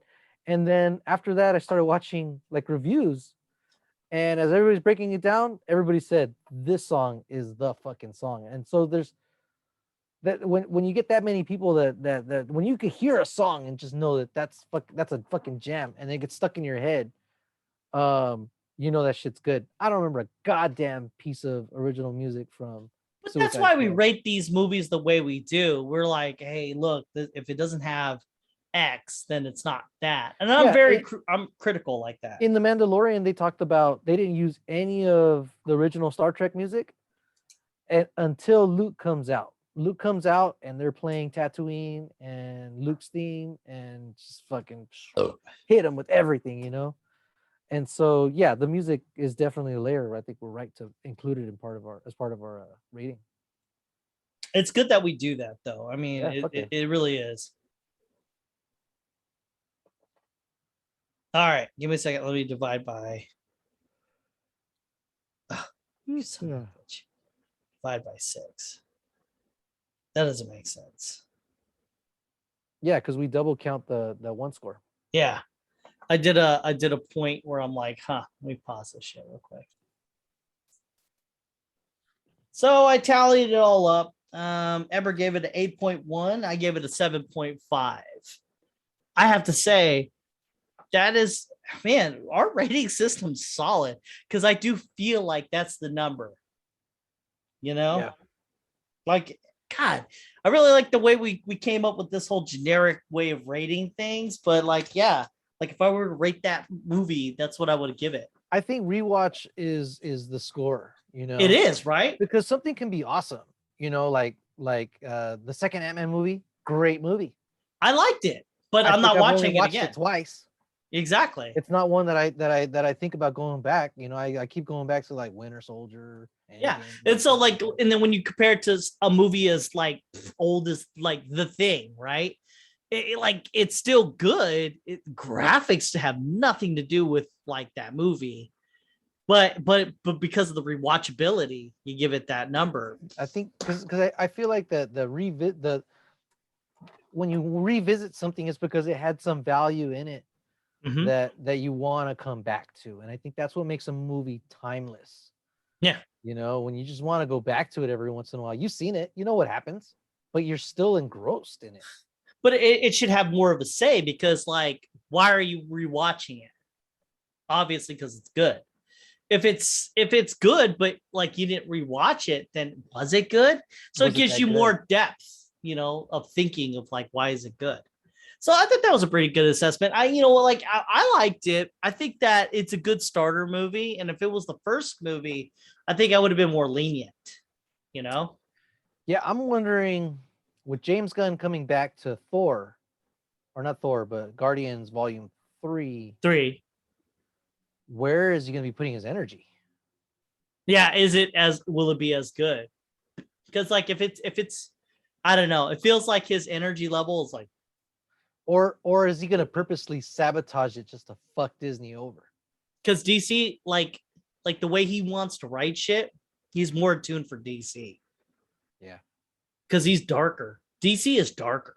It is. Marvel could be dark. No, it always felt weird, right? Every time they had a never dark feels story. completely heavy. The only one that ever felt heavy was Infinity War. And even then, like we could go dark. You know, killing people is one thing, raping people is another. And every time you added something in that level, it was kind of like, but when it was in DC, I don't know, for some reason it just worked. You're just like, oh, okay, yeah, these people are disgusting. I can see that. But whenever it messed with, when Marvel went dark, it was kind of like, oh, you know. Well, but you know, I feel like that's where the power lies with Marvel. When they do go dark, it's like, oh shit, they're not usually like this. You know, I'm used to them having fun. I'm used to the characters quipping. They're not quipping. The colors aren't all there. This shit's real. You know, No, like end of Civil War, end of Infinity War. You know, those are different darks though. There's levels, like nasty. We're talking nasty. oh, you're talking. Okay, you're talking. Yeah, okay. Like DC can go there when it brings in the sex. It can go in there. Yeah, like visceral. Yeah, DC goes there with blood, guts, and sex. Marvel can go dark in the sense of like you know, this character became a bad guy, something like that. But every time they always approach this stupidity of like like a calendar of like sexy girls and things like that. It just felt weird. It just felt icky, you know.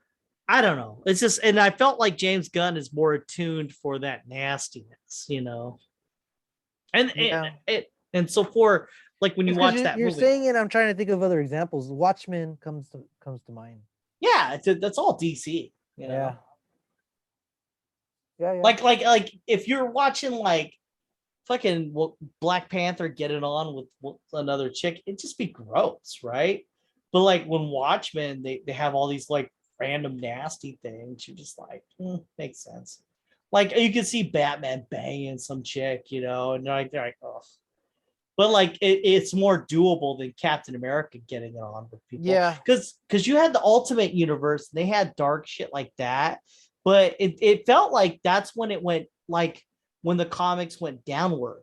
Like they kept doing dark shit. Because they were trying to DC kind of did it first with of course Identity Crisis. Yeah, they did all that. Where it turned out that was it Dr. Light had raped somebody's wife. There was that, and also like there was like Batman comics, you know, where the Arkham Asylum, things like that, and like dark shit like that, or like the law was the Killing Joke and things like that. There was like dark shit like that. And it just kind of worked in that icky world. But Marvel was always like kind of like some bad shit would happen. You would have a drunk Iron Man. That would be more socially acceptable. Whenever it got towards, I don't know, making women a little bit more rapey, you know, or like they would, I don't know. It just felt nasty. If it ever tried to look at the ugly side of humanity. Yeah. I mean, there's one thing to murder, but when you start killing babies and raping things, it just gets kind of awkward, you know. But you know what would be cool though if I think they're gonna do it is a Marvel What If the zombies. I think they're gonna bring the zombies. Yeah, I think they're like on the promotional material, the zombies. Yeah, but like if you ever read the comics, I recommend our entire audience reading Marvel Zombies. They're really good until they get to the third comic. Then they get really stupid. So the first two comics, or is it volume? The first two are good. Yeah, the first no, the volume, the entirety of I read graphic novels as opposed to the comics, but the first two graphic novels are pretty good. Oh, okay. But after that, it gets kind of dumb. Like when you start taking over Galactus and shit like that because you're a zombie, I thought stupid. But their zombies are different though. The zombies in the Marvel universe are different. They're a zombie in the sense of they have their entire intellect. It's just that and the who they are. This is they're compelled to eat human flesh. So you have an Iron Man who's going to eat like flesh. He's gonna feel bad about it, but he has to do it. Yes, dude. Yeah, and he's gonna create all these things to do it. And all the characters are like that. Like, I can't fucking do this, you know. And the most virtuous of all of them, of all the Marvel universe, is Spider-Man. He's the only one who ends up being the good guy at the end, because he's like, I think he's the only one who figures it out. Well, don't If you spoil it. Oh, well, I don't think they're gonna just show it in this one, because I think they already have Spider-Man No, but being what I'm Doctor saying is, though, Strange. all the people that are watching right now, they're probably thinking, "Hey, yeah, I should probably read." Oh no, he's just giving. They already forgot the moment I said something. The fuck, they fucking checked out 2 hours ago. Oh man, let's talk about COVID real quick. So let me throw it out to our audience. So okay, you got your vaccines, you fucks. All right, so there's bad shit that happens with vaccines. I get it, right? But there's way more bad shit that happens with COVID. So here's your numbers, right? So you got the COVID, and it's big, and it hits, say, 300 million people, right? And of that, you got people who die. Let's just say that more people die and more bad shit happens with that. And so you got your vaccines, right? And say you had 300 million, it's way smaller, just saying. So for the assholes who are afraid of the vaccine, just don't be afraid of it. Be afraid of COVID. You have more of a chance of going down with COVID than you are with the vaccine. We don't know the long-term effects of the vaccine, though, Kevin. And I'm Or just like, COVID. yeah, but we know the short-term effects of COVID. You know, it's like, okay, what would you rather do? Die now or die 20 years from now? Exactly. You know, which one we're pretty sure is more likely to happen, because we're seeing it right now. We have evidence that, you know, you get COVID now, especially with the new variants and all that shit. It's a tougher fight. Oh yeah.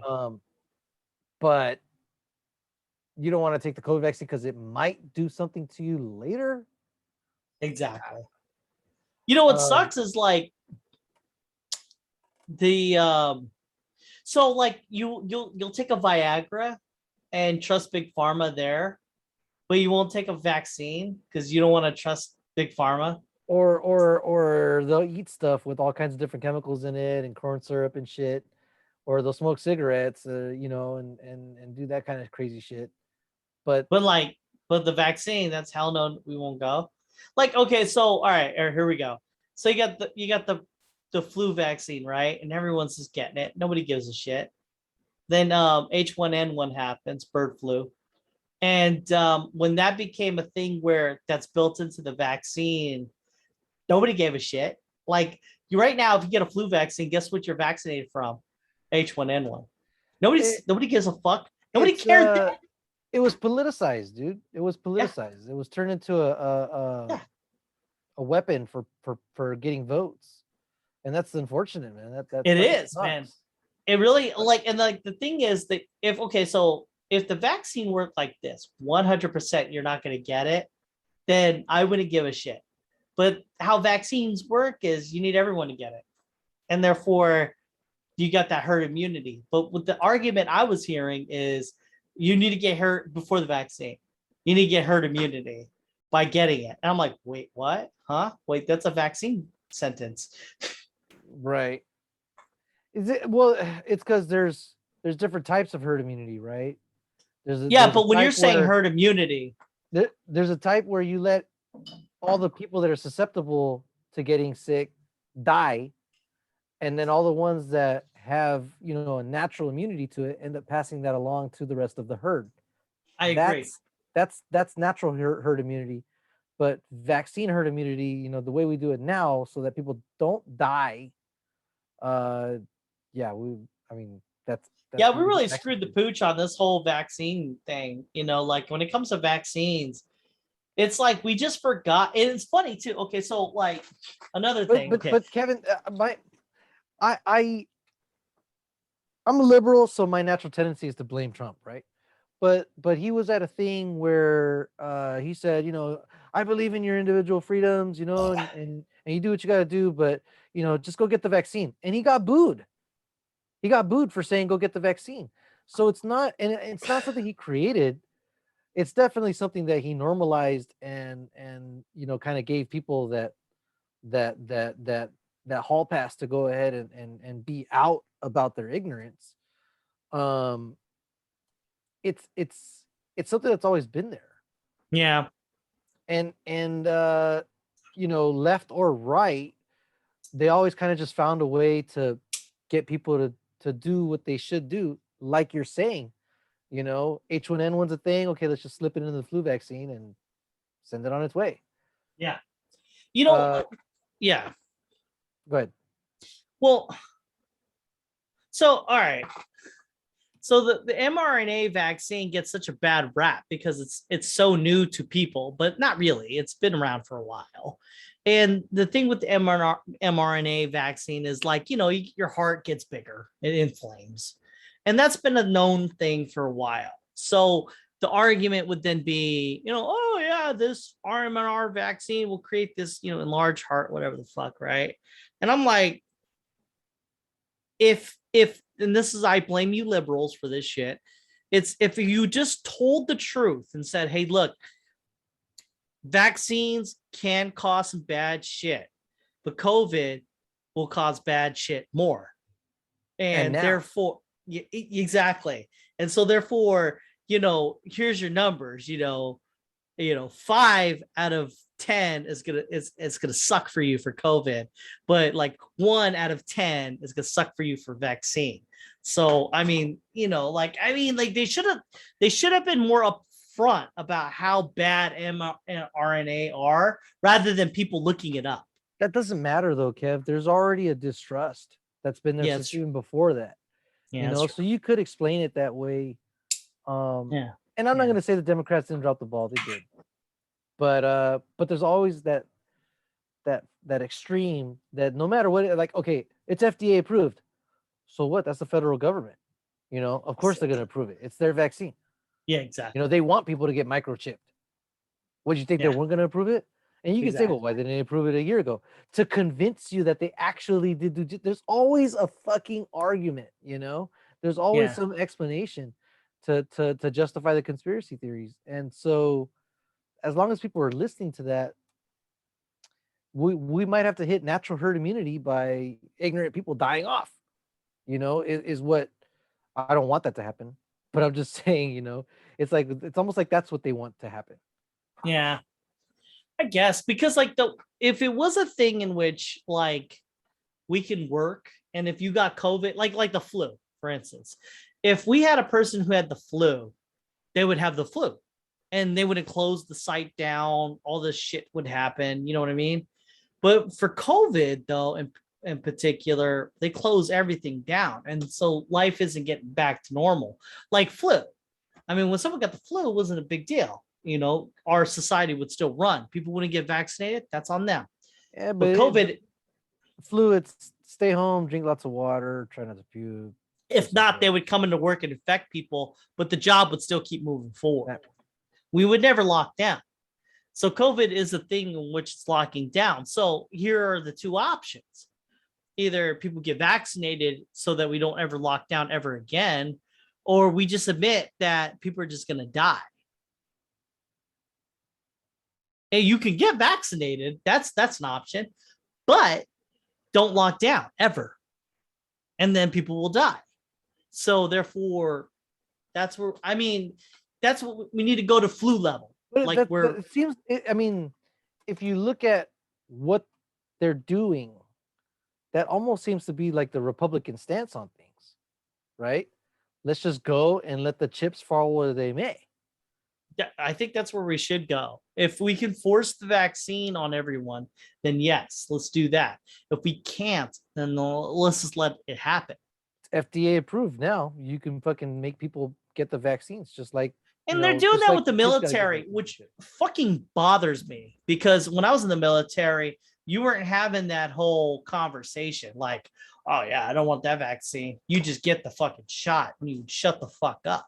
And so here we are now, and they're like, I don't want that vaccine. And I'm like, bitch, you didn't fucking think that up. You just think that now because of the whole Trump thing. Yeah.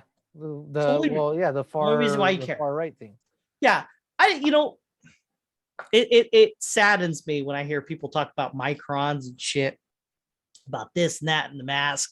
Like I would have actual like machinist mate or like former buds of the Navy and shit, and they would say shit and they'd be like, oh yeah, this micron and this particle, and they would just like fucking bro science and I'm just like, no, you're what you're doing is you made a choice and then you're coming up with reasons why you're right. And you could do that. That's cool. But in reality is that's kind of work. Vaccines work. Well, the other problem is that when they make their decision, they're coming up with evidence that a lot of times is not real evidence. Yeah. They're cherry picking shit that's usually pulled out of thin air. And people do that. That's a real, you can do that with anything though. So I wouldn't look to that and say, no, you can't, Kevin. There's 100% of data that I have right here that says that you're wrong. That's true. That's true. You got me there. But what I'm saying is like, I mean, yeah, you could cherry pick any kind of data to make your fucking argument right. I just in long story short, like I heard this one doctor chick, she was saying some shit and she wasn't a good representation of her ideals. She was trying to explain that vaccines work and she had the data, she did the science and she did the data, but she didn't know how to convey that in a simple sentence.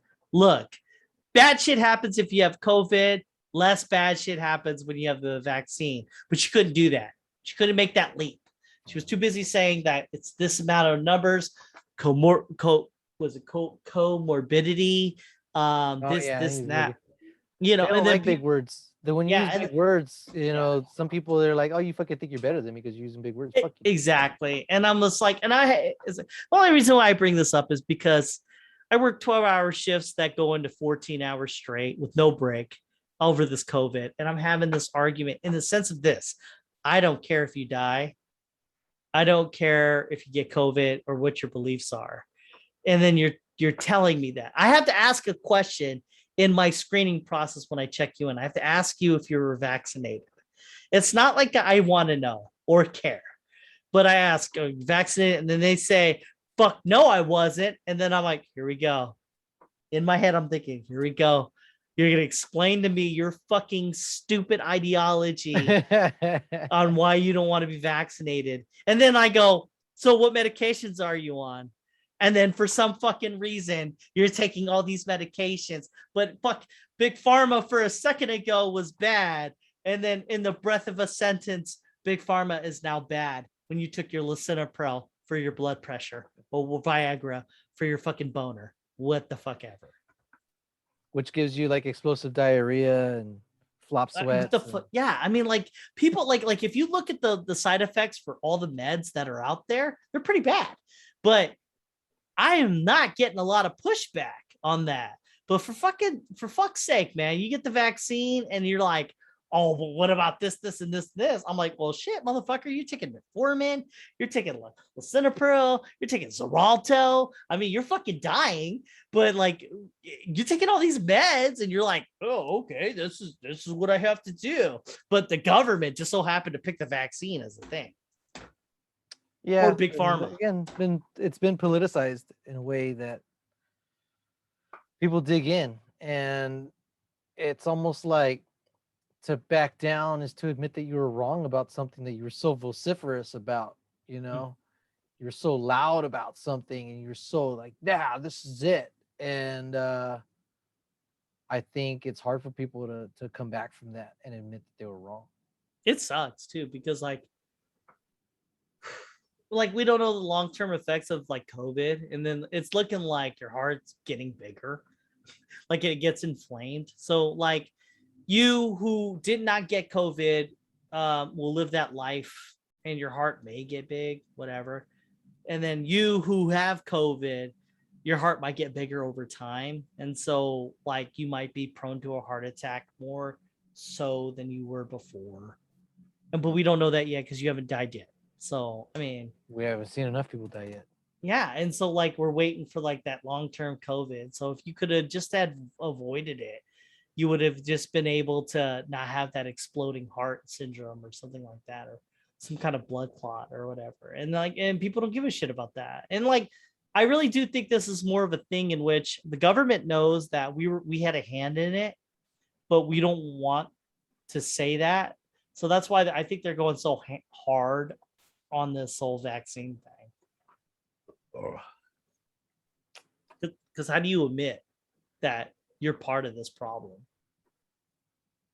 Like for now on, any problem that it arises in the world, it's everyone's fault. Like America's fault, it's that country's fault. This is the way it is. Well, fucking Afghanistan right now, you know. I was kind of hoping we kind of angle towards that. That's our fault, you know? Yeah. And like here you got war crimes or whatever the fuck, all this bad shit happening, Muslims beating the shit out of their 15-year-old wives, whatever the fuck. Well, what about North Korea? How come we're letting them just do whatever the fuck they want? But Afghanistan, we're like, let's do shit. And then we pulled out, and then all that shit's happening. And I'm like, well, what about North Korea? They're doing bad shit too. Oh, you don't give a fuck about any of these people. You only care about fucking minerals and shit. You know, Afghanistan was bad shit, but Zimbabwe's bad shit. Uganda's some bad shit. North Korea's bad shit. I mean, like, why aren't we doing those things? We're not. We're just in Afghanistan. And then we pulled out, and they did exactly what they would do. The only problem is now we have social media. So now we know about it. Now we know see the pictures.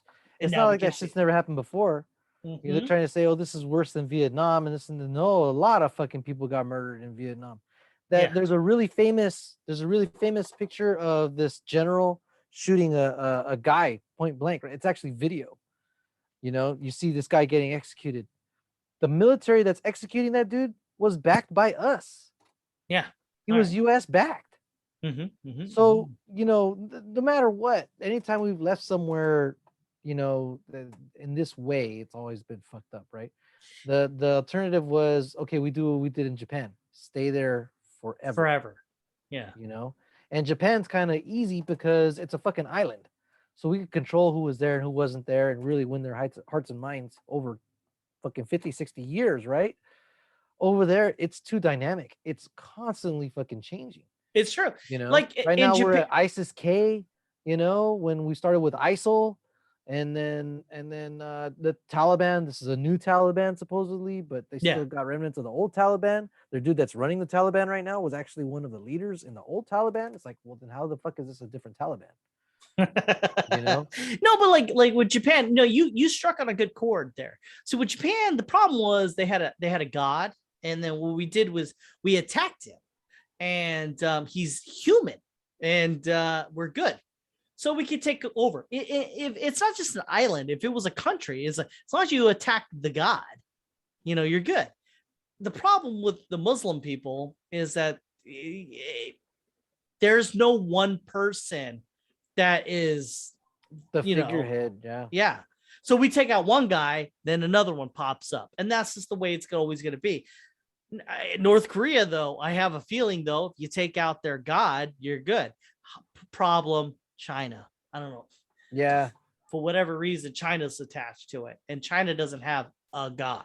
Like if we took out Ching Chong Choo Choo or whatever the fuck, if we kill that motherfucker, another one will rise. They don't have one. Xi Jinping. Yeah, whatever the fuck. They don't have They don't have a centralized guy like Japan did or Korea. So they look like they have a centralized guy. But really, you take him out, there's still generals, there's going to be factions that are going to try and fill that power vacuum. Exactly. Yeah. So, and then so Afghanistan's doing its thing. And then what I hate about this is we're going right back into our politics again, where people are like, see, Biden fucked up and this and that. Because Biden did it, this is bad. Yeah. And so I'm like, we're not listening. We're not learning anything from the past. We're just perpetuating this whole system, you know, like Biden's bad because of this, just like we did with Trump. I think the people around him, I think it was a failure of imagination.